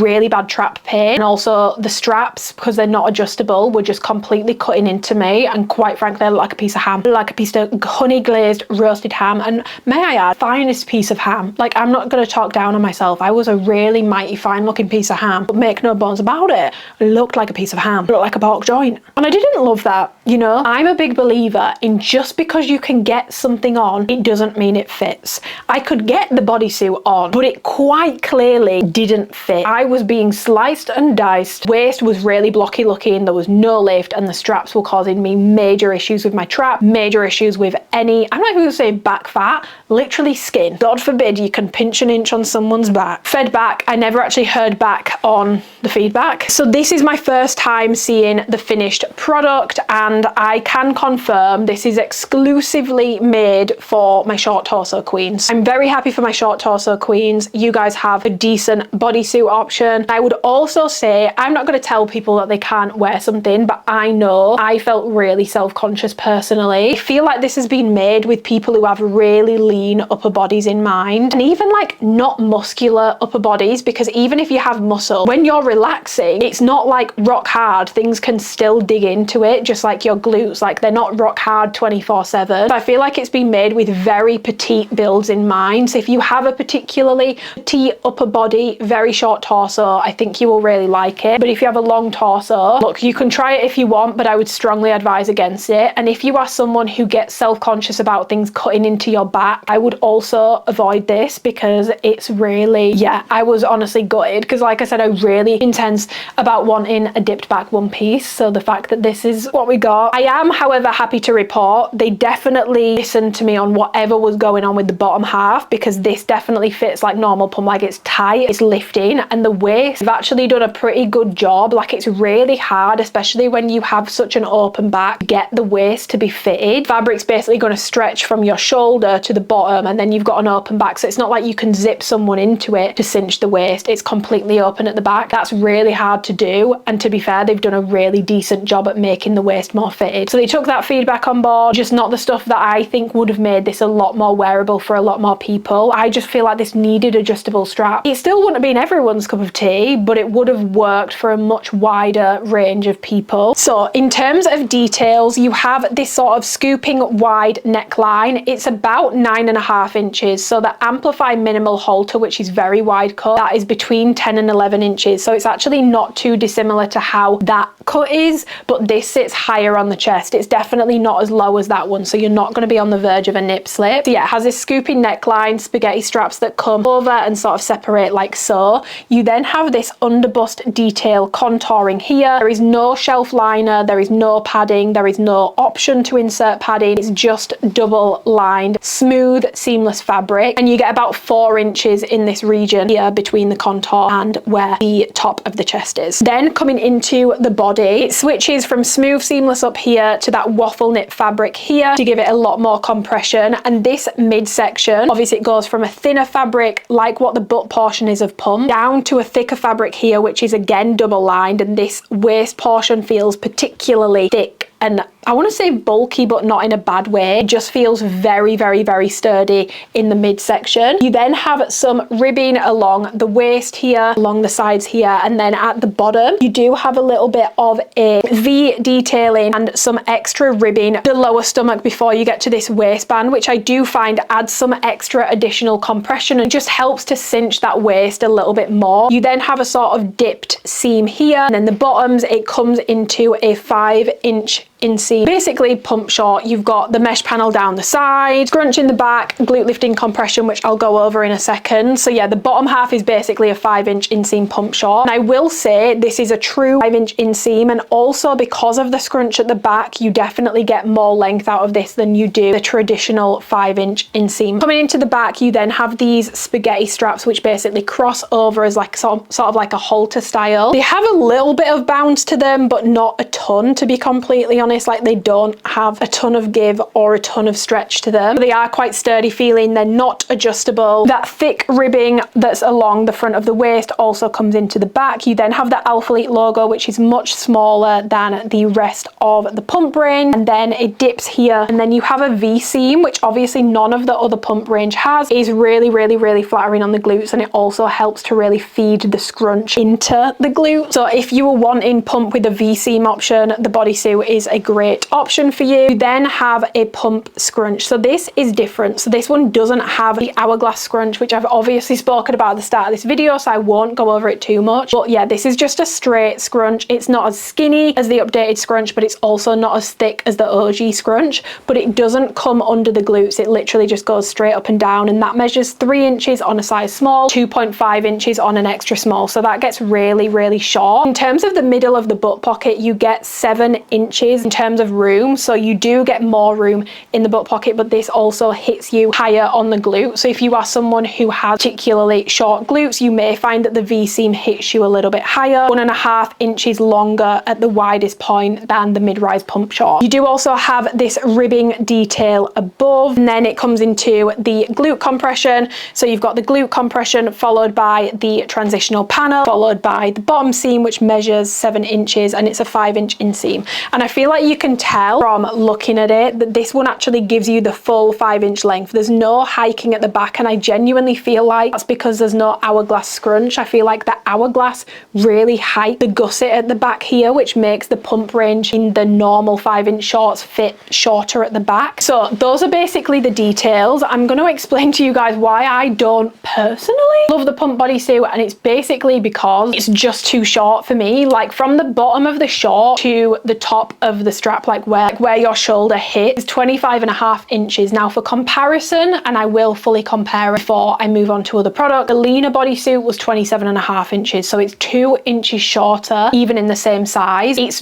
just basically made with short torsos in mind. If you have a longer torso, I have more of like an average length torso according to Alphalete. I remember when I went to Turkey and Melissa measured me and she was like, oh, you actually don't have that long of a torso. Your belly button just sits higher. Apparently that's my torso. I think I have a longer torso, but according to them, I don't. So I genuinely feel like this is for my truly short torso girly. It really digs into my traps as a result of that. Like it's painful. It leaves marks even having it on for a few minutes. And then the back of this is just so deeply unflattering on me. As someone who is not completely shredded to the bone, I don't have the most petite upper body. I do store more fat in my back. It just doesn't flatter me. It really digs into me. I feel quite self-conscious in it, and I don't want anyone to take this as me saying that body fat is a bad thing. I'm just not comfortable in it. I don't think it's flattering, and it goes back to my argument of like, just because you can get something on, it doesn't mean it fits. It's really uncomfortable to have those straps digging into you. I would say it's more suited personally to short torsos with very petite, lean builds. Obviously you can decide what you're comfortable with. If like me, that's something that would bother you from a comfort point of view or just from an aesthetic point of view, I wouldn't recommend it personally. But for my short torso queens, I think you're really gonna like it. It's very flattering on the glutes, like the V-seam really does wonders. The lift is really nice and strong on it. You get a good inseam length out of it. It does roll, so you do need to keep that in mind. And I do find that it does feel like it fits tighter, but I don't know if that's just because my body is like really stretching it out. Scrunch, despite the fact that obviously it doesn't have a taper at the top, it's still really flattering. It's not unflattering at all, even though it's a bit thicker. Even from the front, I don't think it looks bad, but just like the back portion, it's not it for me personally. I'm gonna pop all of my like measurements and stuff with a picture on the screen here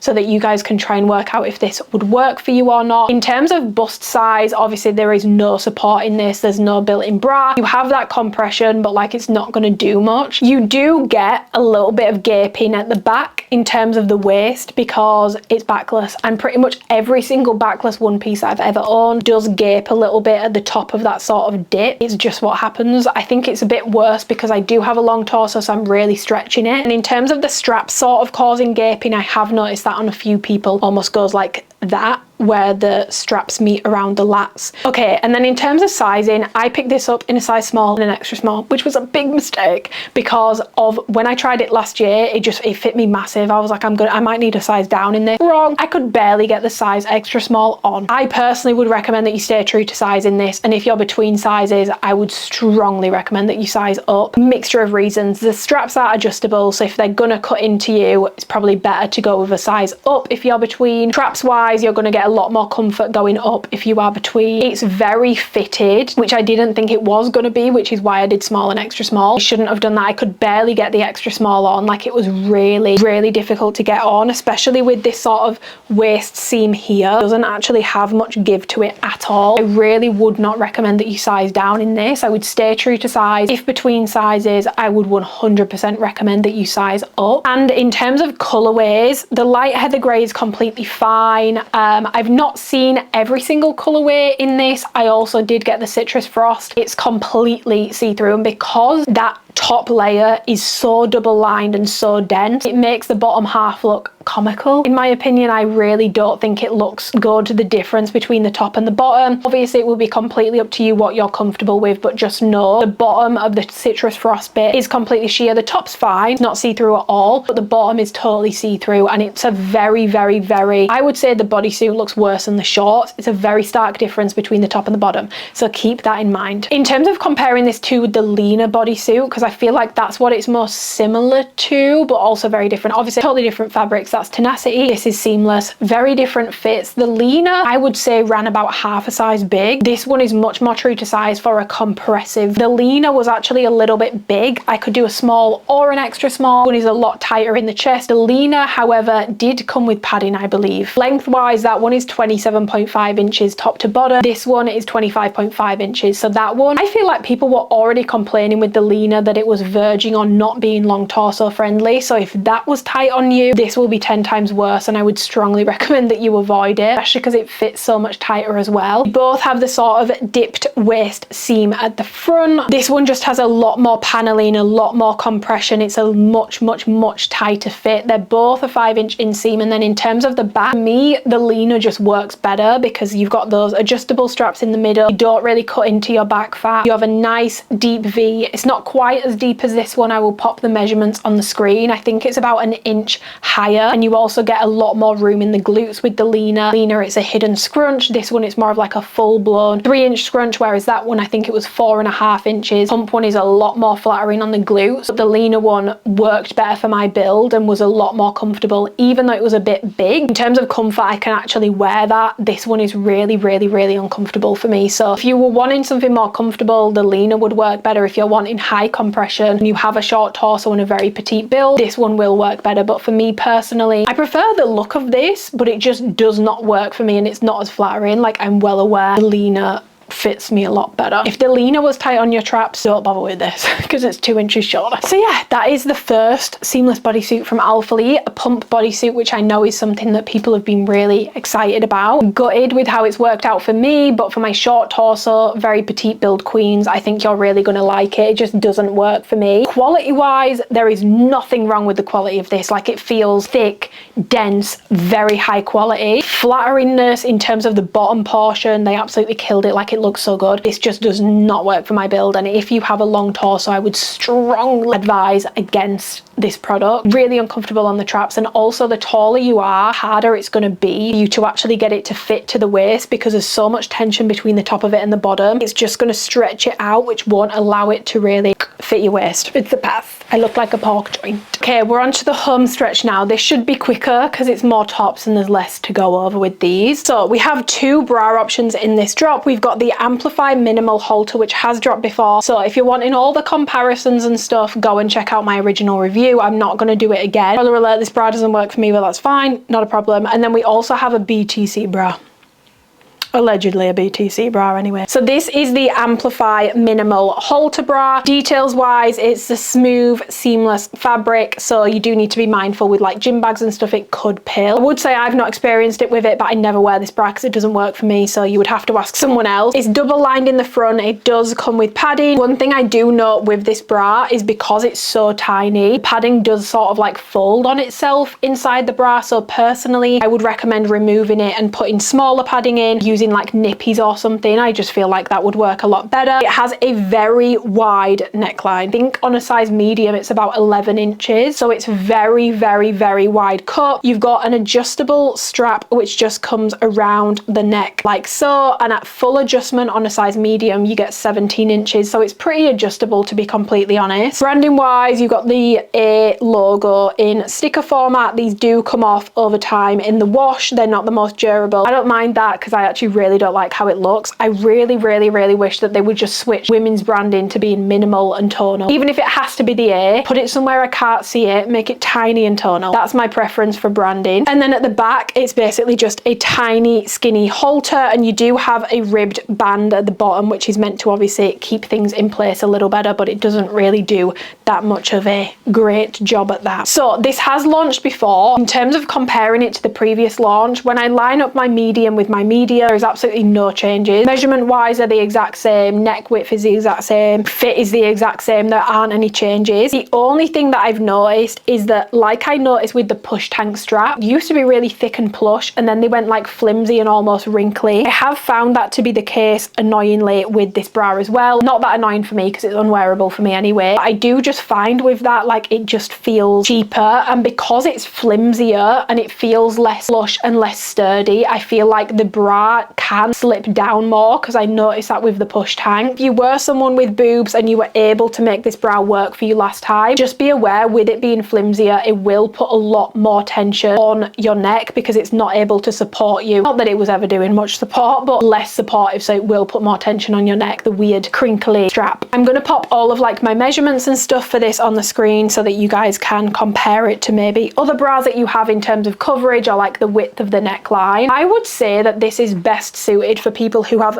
very small chests, like A, B, maybe a C at a push. We're talking a push. Like, it's really for very small, petite, flatter chests. I would also say I just think this bra is an interesting fit because it's so wide in the neckline but then so tight on the underbust. Most people with really wide set chests don't have really narrow underbusts because technically it's going to be more suited to people who have more wide set chests because of how wide it is. I've noticed on every single person, even people who do wear this bra, it gapes in the middle. It gapes on me. I've seen it gape on other people. Even when they launched it in all the marketing campaigns, they would literally be posting saying it doesn't gape whilst inserting a clip showing the bra gaping. So I do find that you do get quite a bit of gaping with this, and it's just very wide. So unless you have a very wide set chest, I don't think this bra is going to be the best option for you. In terms of trap comfort, obviously that depends. Like, if you have a really small chest and you don't need to tighten it, you're not going to notice the tension as much. nuts. But for me, when I've tried to wear these, I get headaches from the trap tension, even though it's adjustable, because if I adjust this to be super loose, my tits are literally out. Like the bra completely slips down, it gapes even more, and I can't wear it. But then if I tighten it, it's way too tight. Like it's really uncomfortable on me. So for me, it just doesn't quite work. And if you're very trap sensitive, I don't think it's the best option for you unless your build is going to allow you to wear it a little bit looser, which I don't think is going to be the case for most people. In terms of support, no support, not even low support. There's just no support with this bra whatsoever. In terms of sizing, I just got a medium this time because last time a small made me feel like a piece of ham. I find alphalete seamless bras run very small, very small. The only people that I see them fitting true to size on are people with really, really, really petite builds. I just think their seamless sizing is a little bit skewed, especially on their bottom bands. So this time round, I just got a medium, and the medium fits me a lot better on the bottom band. It doesn't dig into my body fat as much. It's a lot more comfortable. I don't feel self-conscious in it like I do the small. And for reference, I don't have a wide rib cage. I don't have a wide underbust. I'm about 30 inches on my underbust, and a size small is way too tight. So I have to size up in this. Bottom band fits me better, but then the middle of it, it's gaping, it's loose. Fabric is sort of coming away from my chest and I just don't feel secure in it. It slips down an awful lot. With this bra, you won't find that it rides up,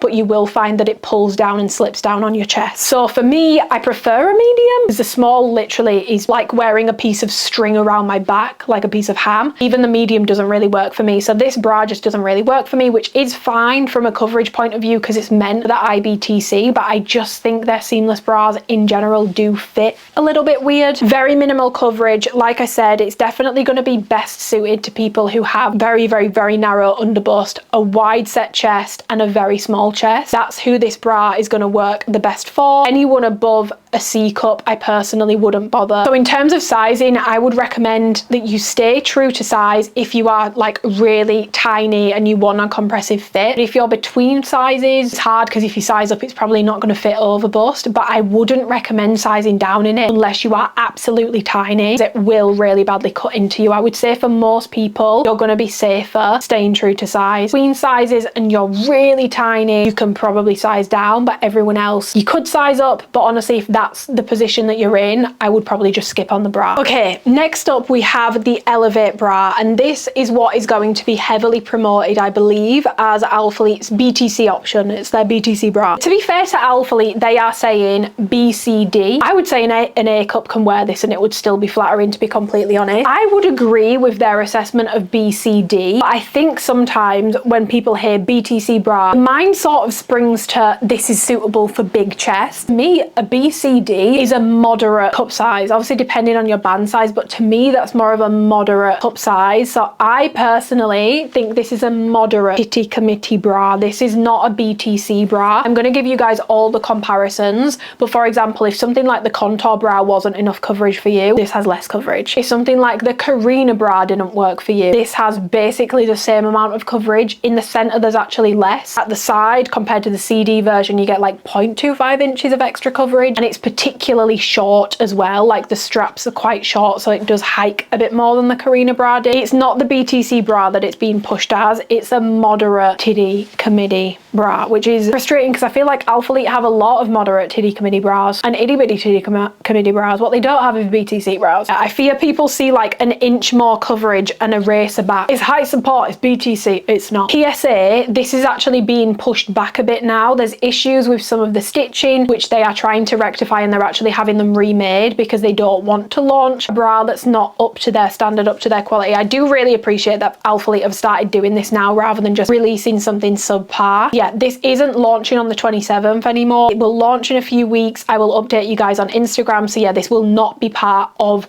this launch. We'll be launching just in a few weeks time. There's been issues with the stitching. I'll talk about it in this video just in case I end up not fixing it and it's the same again. This is the Elevate bra. So I feel like you can can tell even from looking at it, this ain't no BTC bra, this is an MTC bra. It has this sweetheart neckline, which I love. This neckline, even on smaller chests, this is so flattering. Oh, I don't know, it's just so pretty on the bust. I just think it's incredibly flattering. You then have these skinnier sort of racer straps, like it's a lot skinnier than the contour bra, skinny racer back at the back. What I really like about the Elevate bra is that it's completely clean in its finishing. So all of the sewing on this is internal, like compared to the contour bra, that one obviously has the more obvious stitching on the outside. The push tank has that as well. This one, it's like all of the seams are on the inside, which I just think gives it a much cleaner finish, and I do really like how that looks. The only telltale sign is obviously this here at the top of the strap, which I do think looks a bit crappy, to be honest, and a bit janky. I believe this is one of the issues that they are fixing in the remake. I'm just mentioning it here in case it doesn't get fixed. That does look a little bit janky, to be completely honest. Like the Corrine is very smooth in that area. You then have this sort of like underbust contouring, which is obviously meant to kind of add a little bit of compression to almost push up the bust.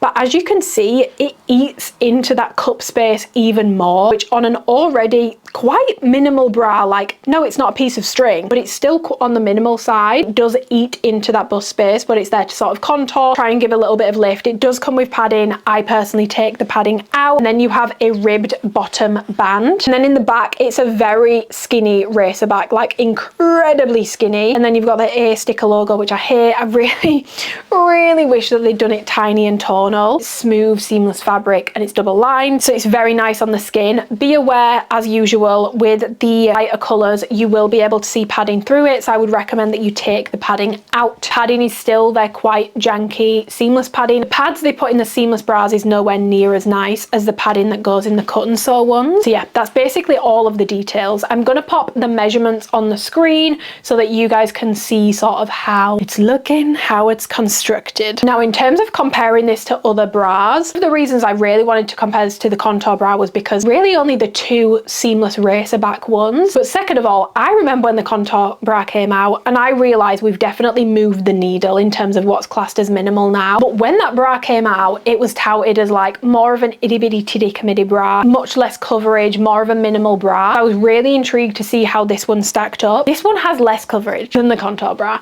So if that bra did not work for you, like there wasn't enough coverage in it, this one will not have enough coverage either, which is a massive shame. And this is why I'm kind of concerned about it being pushed as like a BTC bra, because the contour bra would have never been pushed as a BTC bra because it was quite small. I literally did a video trying it on multiple sizes, and someone with a naturally big chest, we had to put a top on because she literally could not, like the bra did not work for her whatsoever. So yeah, compared to the contour bra, obviously there are very big differences in terms of design. This one does look better in my opinion. It has more clean finishings. This one is smaller, it's got less coverage, and it's also a lot shorter. So the contour bra, I believe, is like 11 inches from the top of the shoulder strap to the bottom of the bra. This one is 9.5. This is a much shorter bra, and I actually find that for me, the bottom band sits like on my boob rather than underneath it because it's such a short bra. I don't think it's that there isn't enough room in the cup. I think it's because the straps are so short on it. Again, I'm not sure if that's something that went wrong and they need to fix that. I'm not entirely sure, but this is definitely not the BTC bra that it's been heavily pushed and promoted as. To me, it kind of feels like they started and then got scared that it wouldn't work for everyone, and instead they've just made another middle of the road moderate bra rather than a true BTC bra. The contour bra is also much more comfortable than this one. Because that has longer straps, it doesn't dig into the traps. This one does. And I also find with this one, because it's hiked a bit, the seams around the side, it's really nice that it has the clean finishing. But the seams and the stitching around the side, it seems to hike into my armpit, and it does cut into my armpit a little bit. Feels like a much tighter fit on this one. So I do find the contour bra more comfortable. I do think this one looks better. But yeah, if the contour bra didn't work for you coverage wise, this one won't either. And then in terms of comparing this to the Corrine bra, so I'll compare it to the AB version first, because honestly, there ain't that much difference between this and the AB version. So in terms of the center, the Elevate bra has 3.5 inches in the center. The Corrine bra has 3.75 inches in the center on the AB. So that one actually has more more coverage on the center. But because of the sweetheart neckline, obviously that comes up higher, and the Corrine with the square neckline, so over like the mid bust sort of where your nipple would sit. The Corrine AB is 5.5 inches, the Elevate is 6.5 inches, so you do get an extra inch. And then in terms of length, the Corrine bra 10.5 inches, Elevate bra 9.5 inches, is an entire inch shorter from the strap to the bottom, which just means it does hike up a little bit more. It fits a little bit shorter, and when you pull it down, you get trap tension that you don't get in the Corrine bra. The Corrine bra also has a thicker racer back at the back, whether it's AB or CD,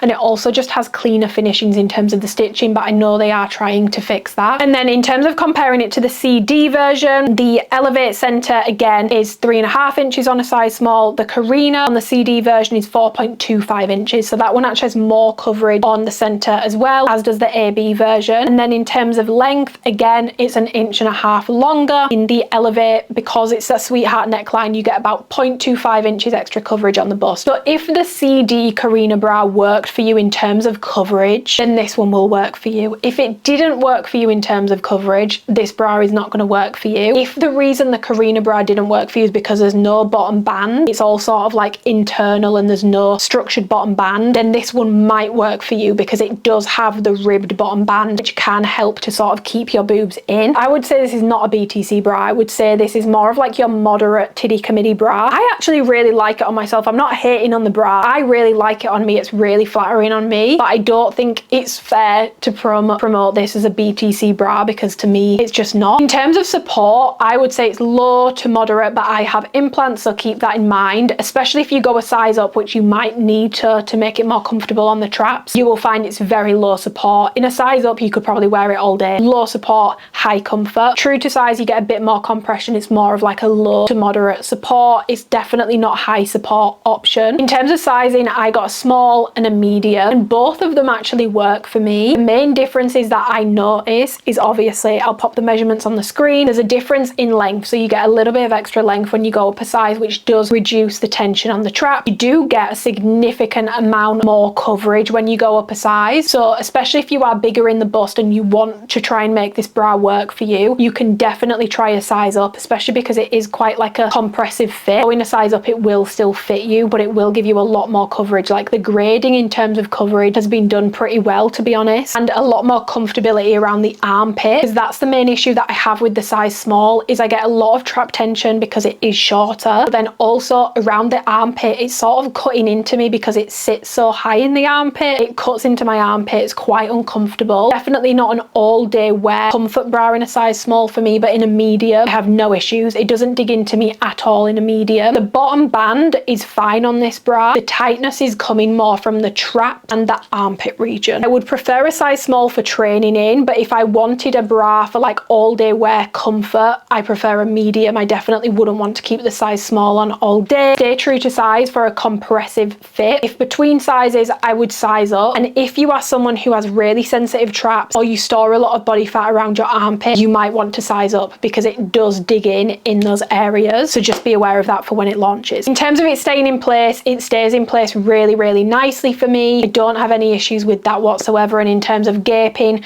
I don't get any gaping, even though it does come quite low on the mid bust. I genuinely love how this bra looks. I'm just kind of, it's like I said, it's like they got scared to fully commit to doing a BTC bra, and I am gutted for my naturally big busted girlies because I just can't see that this is going to work for you if their previous options haven't. So I'm really hoping that they do run this back, because I really like the design of this. Like the neckline is really, really flattering. I'm really hoping that they run this back in maybe and that has a bit more room in the boob for your actual boobs to go, because I do think the cut of this is very, very flattering and it would make for a great true BTC bra, but this is not what that is. Once they've fixed the stitching and stuff, because that's the main things that are off-putting for me, I feel like I'm going to get a lot of use out of this bra, and I really do like it. However, there is an option that may work a lot better for my BTC girlies this drop, and that's not to minimize your feelings, because you guys deserve a bra. I'm sick of people saying, oh well, there's tops, they can wear tops. No, they need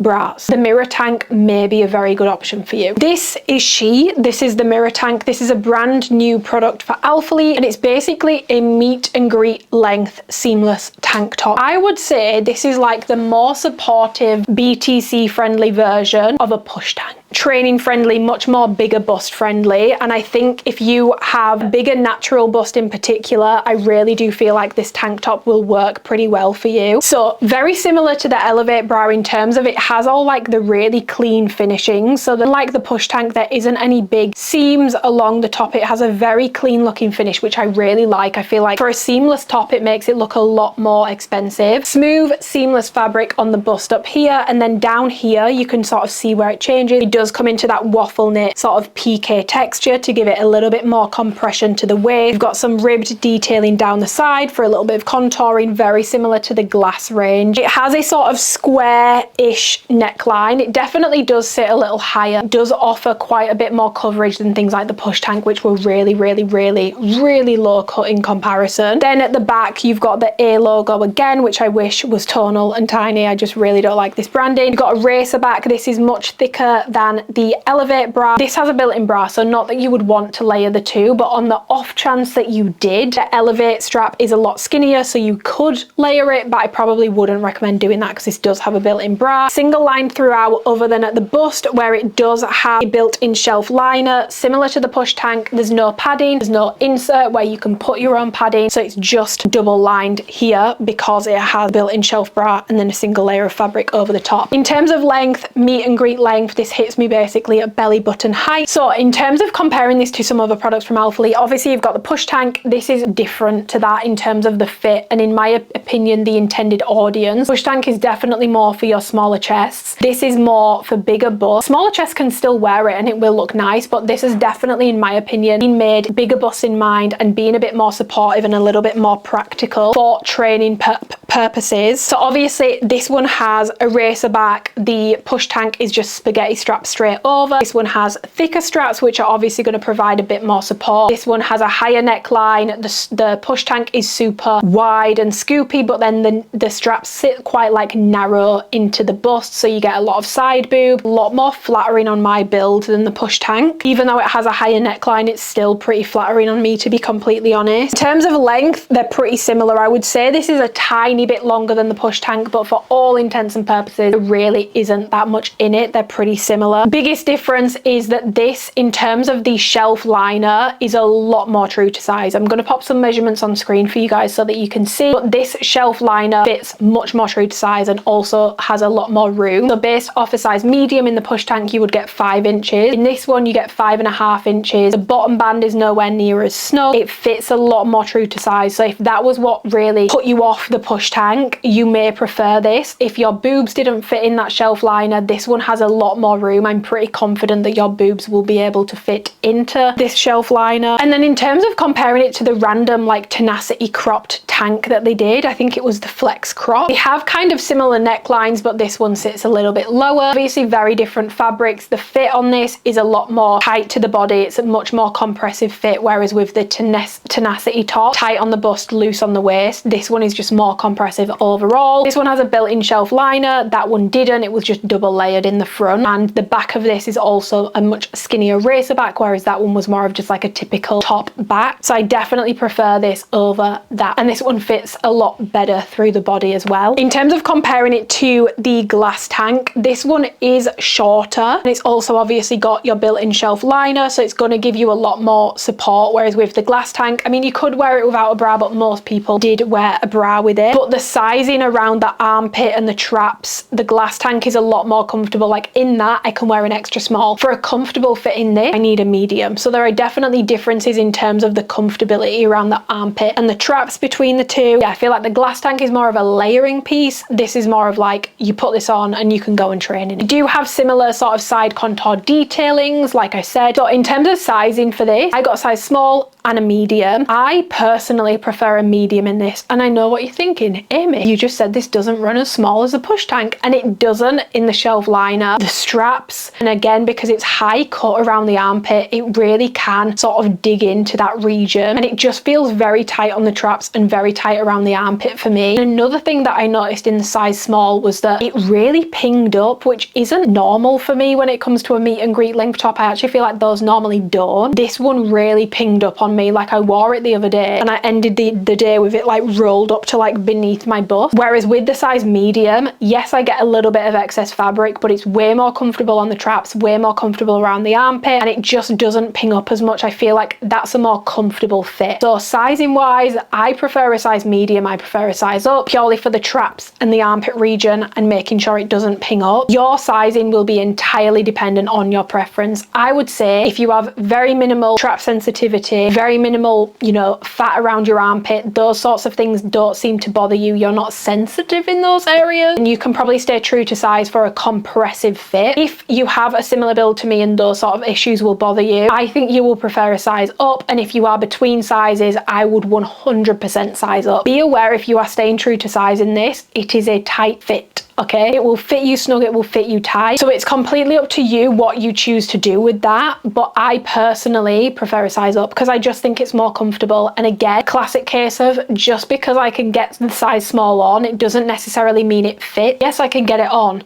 but it doesn't look great. It's digging into my armpit fat, it's pinging up at the bottom. The medium is just much more comfortable for me and fits me a lot better. In terms of support for this, I actually find if you, especially if you stay true to size, you can get a really decent moderate level of support out of this. And unlike the push tank, you don't need to be worried about a nip slip. It doesn't slip down or anything like that. With movement, it can ping up and it will roll up. Seam at the top does like to flip over. You basically just need to pull the inner shelf liner down from the inside and that will fix it. But yeah, the seam on the chest here does like to flip over a little bit. There's nothing wrong with it. The quality of it's really nice. But for me, for a tank top, it's the Reform tank all the way. All the way. That's my favorite tank top alphalete I've ever done. I will not stop singing its praises. I personally prefer the Reform tank over this. No, they're not the exact same, but I would be reaching for them for similar purposes because I don't really train in this. I would not normally use tops like this for more errands things. So for me personally, the Reform tank fits much nicer with my like day-to-day style than this does, especially because I don't tend to reach for seamless. But if you want a training top, this is a really, really nice one. Okay, final 3 items, and these are all part of Alphalete's new soft curve range, which I am very excited for. Very, very, very excited for this range. We're going to go over fabric first and then I'll get into the 3 different styles. This fabric I feel like is a fabric I've been requesting for years. It's also a fabric that I feel like will lend itself well to, I mean, this top is Skims, but styles like this, like cute layering pieces. Yes, get the basics nailed down. I feel like this fabric will be perfect for some really cute styles. When it comes to tops, I really want Alphalete to do a full basics range with mid and full in all options. T-shirt, vest, long sleeve, etc, etc. This is the range I want them to do it in. Like, this is by far, they've done the glass range, they did the Amplify long sleeve. This is definitely my favorite of the bunch personally, mainly because it's not seamless. Like, it's not seamless as in the typical seamless fabric you would think of. So for me, this is in the gym, out of the gym. It doesn't look out of place out of the gym. It doesn't look like you're wearing a gym top if you were to wear it out of the gym. I'm really excited for the long sleeves for that reason. The fabric blend on this is 74 polyamide, 26% spandex. Thin, slick, tight-like fabric. Like, it feels like a low denier tie. I'm hoping that me doing this, you guys can really envision what this feels like. It's not brushed, it's not fluffy. It's more of like a soft, slick feel. It feels like tights. That is exactly how this feels. And you know what it feels identical to? Skims Fits Everybody, which is one of my favorite ranges from Skims. I bought the t-shirt and the long sleeve about 6 years ago now. To this day, I wear those at least once a week, whether it's the t-shirt or the long sleeve. There is a 2% difference in terms of blend. So the Skims is 76 polyamide, 24 spandex. This is 74 polyamide, 26% spandex. So there is a slight difference, but I'm telling you, hand feel, you cannot feel a difference between the two whatsoever. So it's basically a semi-sheer, in some colors, like lighter colors, it's completely sheer, but I would say semi-sheer, slick, thin, breathable, tight-like fabric, and it is so nice.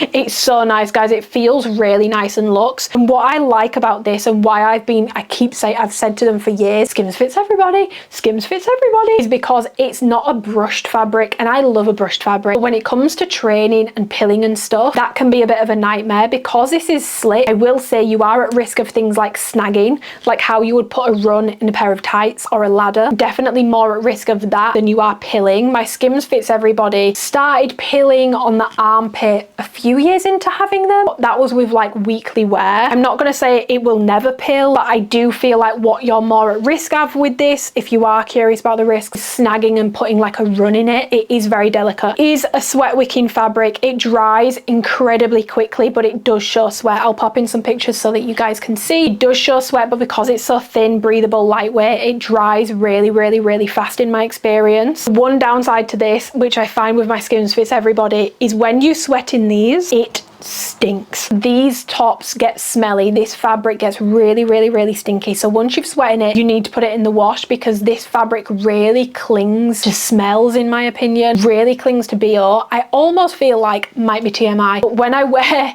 tops like this on my Skims fits everybody, it's almost like it makes my deodorant work shitter. Like, my deodorant doesn't work as well. I actually get smelly wearing the tops. So that's the one drawback, but it's not enough to put me off. But I am mentioning it because I'm a big scent girly. And then the other thing is that obviously this fabric is incredibly thin and very stretchy. So it is sheer, white, completely see-through. You will be able to see through this. Me personally, it doesn't bother me. If it bothers you, go for the dark colors, or even like the neon red is actually pretty decent in terms of the sheerness. I did get to work on these last year actually, and originally they did double line the front, but it looked really bad and the fit was really bad, so they actually took that out and it looks so much better originally as well. The straps were straight across the shoulder. That didn't look right. You guys know how I feel about having more of a diagonal seam on the shoulder, and they did that on the t-shirt. Long sleeves are coming later in the year, I believe, but yeah, that's why it's single line throughout, because the double lining for some styles just didn't work. It really interrupted the fit and it just looked really, really odd. That's going to come down to personal preference. Some people will be fine with sheerness in bottoms and be fine with it in tops. Some people are not cool with it in bottoms, but they're cool with it in tops. I personally don't care about how sheer these are. I've got a semi-sheer top on now. I quite like how semi-sheer tops look, to be honest, because I always have a bra on. Yeah, if you're a free the nip kind of person, these might not be the best option for you, because it will be completely see-through. You need to wear a bra with them. So first item that we have is this short sleeve full length t-shirt. So details wise, you have a standard sort of crew t-shirt neckline. You then have a tiny little seam across the front of the shoulder here, but you can't really see it once it's on body. And then these diagonal seams in the armpit, which are so much more flattering. You'd like that amplify and the glass. Because the seams are straight, you get all this weird fabric. It was really pokey in the shoulder. I ranted about it so much, you guys have heard about it. Really didn't like how that looked. I'm really glad they've done a diagonal shoulder seam. It's much more flattering on the shoulders and you don't get that cheap looking poking up. In terms of the sleeve, they're like a semi-cap sleeve. I wouldn't say it's completely capped, but it's not a straight angle like the glass tees are. These are definitely cut at a little bit more of an angle, and they're also shorter than the glass. And then it's completely plain, single line throughout. There is zero branding, and these are a true full length top. These are in a size small, 21 inches top to bottom. Really, really, really full length, and because they're so stretchy, you can pull these down as much as you want. This is definitely the longest full length option that alphalete have done, in my opinion. This is like a long full length. Just going to compare this to the glass tee because it's short sleeve to short sleeve. So the glass tee is seamless, thick fabric. The glass range does fare better in terms of sheerness. It's not as see-through as the soft curve range is. There are longer sleeves on the glass range. They don't have the diagonal seam on the glass range, which I find to be not as flattering. These ones do.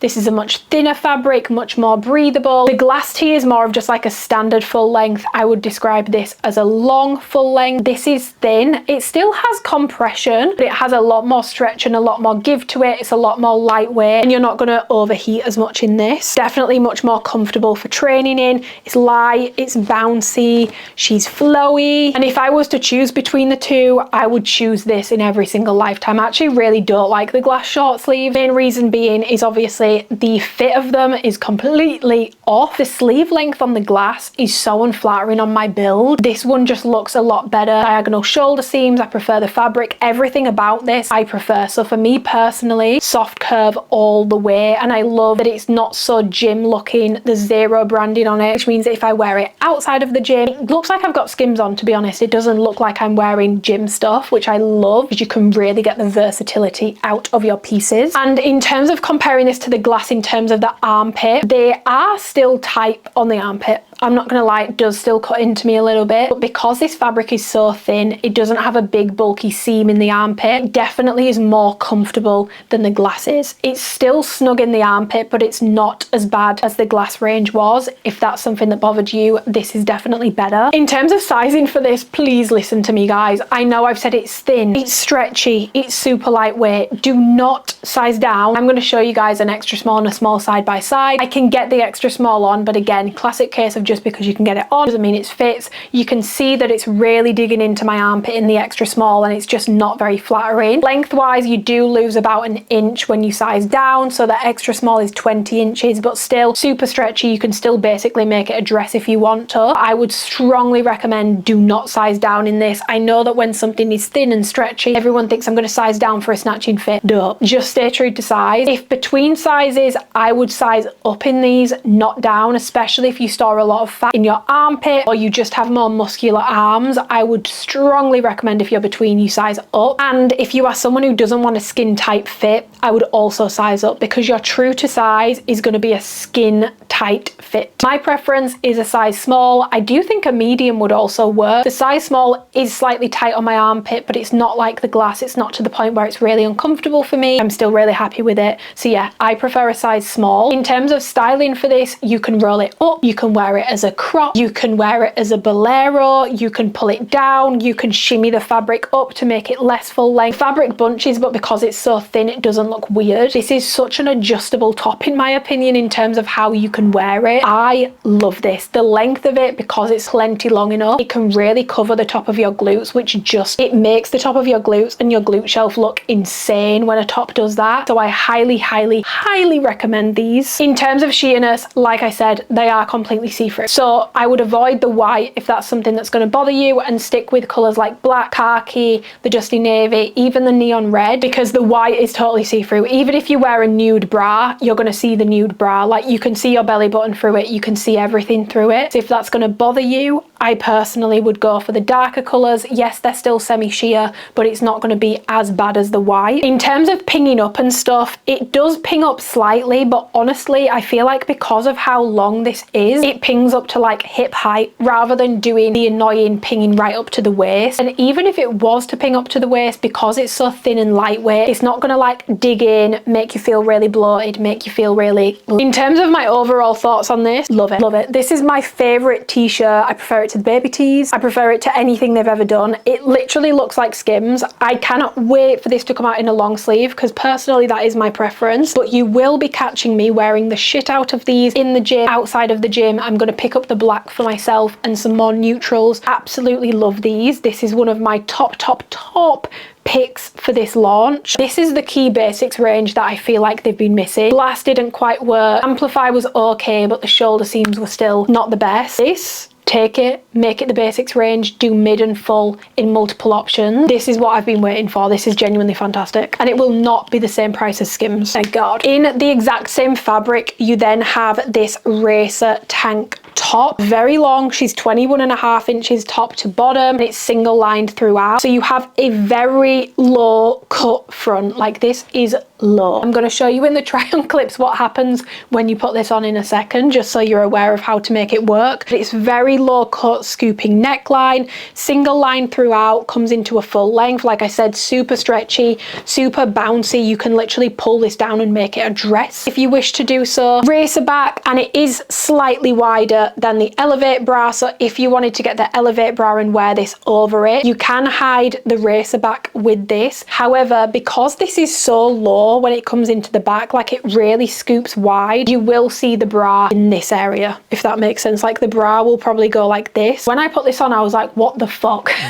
because I put it on and it pulled down to beneath my tits. Like, it was the straps, because they're so like thin and long already as it is, but they're so bouncy and flimsy, it just pulled right down over my chebs and my tits were just out. It was giving Borat. So when you put this on, you basically need to adjust it. I would recommend you pull the fabric up and then pull it down from the back, which again does make the scoop really low at the back, but you're going to need to do that, otherwise it's going to basically come completely low. This does hit about half an inch longer than the t-shirt. It's definitely a very, very, very long option. Same things apply with this as did with the t-shirt in terms of the sheerness, in terms of it staying in place with the pinging and stuff. The only thing I would note with this is it also pulls down from the top. So like I've just said, when you put it on, it really pulls down, but with movement, the top slips down as well. So it doesn't stay in place the best. The straps, in my opinion, are just way too long. I think because of how bouncy it is, it needs to be like corrected for by shortening the straps maybe slightly, because this completely dips down with movement, like moving your arms up, moving around, it really slides down. You have to wear a bra with this. Even if you're a free the knit person, your tits will end up out. Like, it will literally fall to beneath your boobs, so you must wear a bra with this. There's no built-in bra, there's no built-in support. If that's what you're wanting, get the mirror tank, because this is not that. This is a light layering piece. And then just to quickly compare the vest tank to the flex tank, so the tenacity tank, that was double lined in the front. Because of the double lining, you didn't need to wear a bra with it, whereas with this one you do. That one was also a couple of inches shorter. That was more of like a hip length. This one is more of like a true long full length. That one also did fit better in the chest, like it wasn't too low, it wasn't too high. I hate the flex tank fabric. It's such like a weird squeaky stiff fabric. I much prefer soft curve, which is why I'm kind of bummed about the fit on the soft curve racer tank, because I much prefer the fabric. And then in terms of comparing it to the glass tank, totally different. That one is like hip length. In comparison, it's crazy that people used to refer to it as full length. It's more of like a hip length, high hip length. And the glass tank on my build anyway. Both have sort of similar-ish necklines. This one obviously has much longer straps. That one is thick, it's seamless, you don't have to wear a bra with it. This one, you do have to wear a bra with it. It's more of a layering piece, whereas the glass tank could be layered, but you could also wear it on its own. Thicker, seamless fabric, more compressive. This one more lightweight, more of a layering piece. And also in terms of sizing, because this launch was so big, I wasn't able to get multiple sizes. I only got a size small. I do think, unlike the t-shirt, you can size down in this because of the strap length, because of the stretchiness, but also I do find that with wearing it and pulling it up and down, I'm getting like the fabric is sort of gaping around my armpit and it's just not staying in place that well. So I do actually wish I sized down in the racer tank, because just like for the top portion, I think it would make it fit a lot better. So sizing wise for these, I would actually recommend in this that you do size down. But if I'm gonna be 100% honest, I would skip on this. This just doesn't seem right to me. Like, that's not normal. This should not be this low. It needs to be fixed. Like, there is something going on with this that's not quite right. I feel like something went wrong when they made it, because I don't feel like they would have signed off on this like that. That's kind of objectively insane. Me personally, I actually wouldn't recommend the tank top. I think this will be great once they fixed it, but it needs fixing because this is just so long and because it doesn't stay in place. Like I said, you can size down to try and help. I have not tried a size down, so I don't know if that will fix it. I'm gutted because I do actually really like the idea of this, especially for my running hybrid girlies, but yeah, it's really, really long up top, and I'm not like the shortest person in the world, so I can't imagine how insane this would look on short people. Objectively insane. I don't know what went wrong here. They wouldn't recommend it. I'd go with the t-shirt over this. This is just, the t-shirt is foolproof, this isn't, and clothes are too expensive for them to not be completely right. Okay guys, very quickly, because I've just realized I'm inserting this clip, I forgot to mention the headbands. They are launching headbands in the soft curve fabric. Personally, I would recommend the white because the branding isn't tonal on these, but on the white it is, whereas on all the other ones it's the alphalete block logo word mark in white on whatever color it is. And because when you put these on your head, the logo sort of stretches out, it looks really wonky in the other colors because you can see it, but in the white, obviously from a distance you can barely see it, you can't really notice it as much. They're very similar to the Aura headbands in the sense that they're about 2.25 inches wide, 8 inches side to side, skinnier around the back. But what I love about these, obviously that super soft tight like fabric, they're a lot stretchier than the Aura ones and a lot more comfortable. So the Aura ones are best for something a bit thicker, something to stay in place all day. If you find that the Aura ones give you a headache, these ones are a lot comfier, like much comfier to wear all day. I wore one the other day for like 6 hours, 6-7 hours. It left no marks. It wasn't as uncomfortable. I didn't get a headache from it. So if you've got a big fat stinking head like me, these are a lot more comfortable than the Aura ones. Looks wise, I do prefer the Aura ones. The branding is a lot nicer. I do feel like these ones low-key do look a little bit cheap, but in terms of comfort, these win. So if you're in the market for one, go for it. I wouldn't put it in a top pick or anything. Might be a good sale pickup when they're discounted though. Okay, final item is also part of the soft curve range. Exact same fabric blend again, but this time it's double lined. So this is the only double lined piece in the range so far. And this is a scoop neck tank top. So this is how it looks. You have these little, I wouldn't say spaghetti straps, but they're also not thick and not adjustable. This is basically more of like a basics everyday piece. Outside of the gym, I would say, rather than being a gym piece. I mean, you can wear it to the gym, but I feel like this has been designed for more of a lifestyle option. And it also has a scoop back. In terms of the length, I'm going to pop measurements on the screen, but it's a meet and greet type of length. So it hits me at about belly button height. And yeah, it's double lined throughout. It's double lined through the front. It's double lined through the back, which does make this a lot better for sheerness. I even have it in the Y, and to be honest, it's actually kind of okay. I can kind of see my nipples through it, not really properly. Like, I personally would feel comfortable going out in the Y. If we're choosing between this or the Reform tank, get the Reform tank. It's a lot nicer in my opinion. I personally don't love this for very similar reasons that I don't love the push tank. So the straps on this, they sit like, I feel like you can tell it has a similar cut to the push tank. The straps sit quite like narrow into the body, which then means you have all of this sort of around the armpit, but then it means at the back, especially with the scoop and the way that this is cut, it's just not very flattering, to be completely honest. It looks quite, yeah, it's quite unflattering on me, and I really am not a huge fan of how this looks at all. I really don't love the push tank for a multitude of reasons, but also for that reason, because it just makes me look really broad because of how the straps are cut. And the back of this, like the cut of it, the straps where they sit, the scoop, everything is particularly unflattering on me. Like, it makes me look quite broad. I feel like I'm a tank tops girl through and through. I'd way choose the Reform tank over this. I'd choose any of my Zara tops over this. Like, I just don't love how this looks on my build. Saw no issue with how the straps sat on the push tank for you. You might like this, but just be aware it's quite high coverage at the back. It definitely sits higher than the push tank, which is a good thing in my opinion, because the push tank sits particularly low. In terms of comparing it to like the basics range, for example, this is more matte. I really didn't like how shiny the basics range was. That kind of ruined it for me.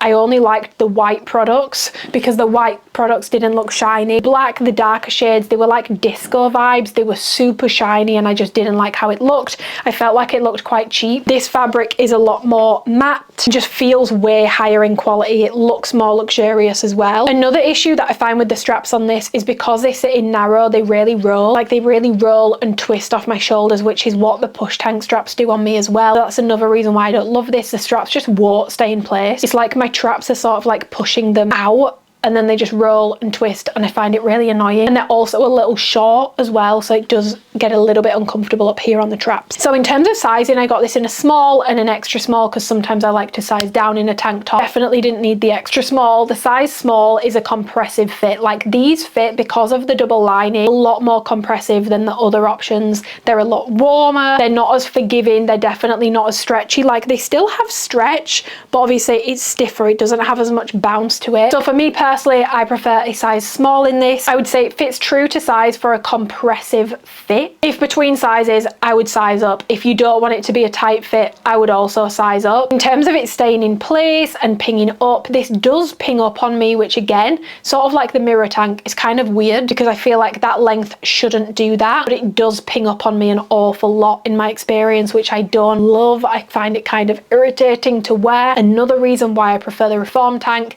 And honestly, even though I'm happy there's a double lined option for people who want it, I find single lined option tops fit me a lot better. Double lined never fits me quite right. I feel like it adds width to me. I don't find them to be as flattering, which is why I really like the Reform tank, because I love that it's single lined throughout. I prefer my top single lined. That's something I've learned about myself. Skims fits everybody. I don't use the bodysuits because the bodysuits are double lined, which I don't like. I don't think they fit as well. I much prefer single lined, even if it means my top will be sheer. so be it. It always fits better and it's way more flattering on my build. It shows off my waist a lot more. It's just better for me for things to be single line. So I much prefer t-shirt. Out of all of the soft curve pieces, the t-shirt is my top. I absolutely love the t-shirt and I cannot wait for the long sleeve. So yeah, because it's double lined, when it does roll up, it does get quite like, it digs into like my body fat around my waist and stuff, which I don't love. Personally, I don't love this. I feel like the straps feel quite short. The way it's cut, not that flattering on my build. The back of it, not that flattering on my build. And it's also like quite high up into the armpit as well, which again, I just don't find super flattering on my build. So for me personally, if I was choosing a tank top from this launch, I would go with the mirror tank. But if I was choosing a tank top overall from alphalete, get the reform tank. It is the best tank top they've ever done. And even though there's 2 more in this drop, that fact remains the same. It's the best tank top they've ever done. If you are into double lined and you want like a lifestyle cami vest, you may love this, especially if you have quite like, you're quite short in the shoulder. But if you're on the taller side, I just don't know if you're going to love this. I'm underwhelmed by this personally. Okay guys, that is absolutely everything for this launch. So in terms of my top pick, as always, mid-rise pump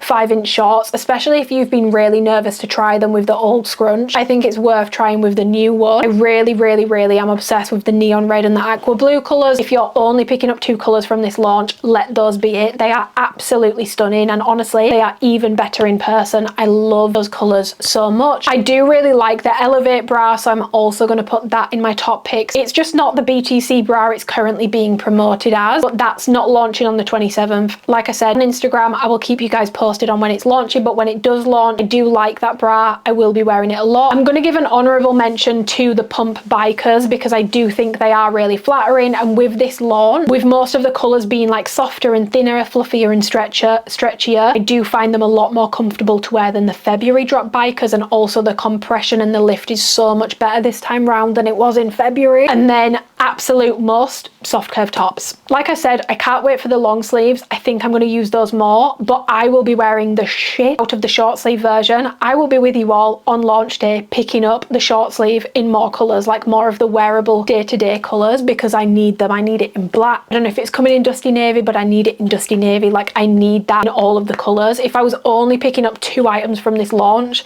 it would be a soft curve tee and a pair of pump bottoms that suit whatever your preference may be, whether it's 5-inch short, biker, legging, flare. Those would be my 2 top picks out of everything.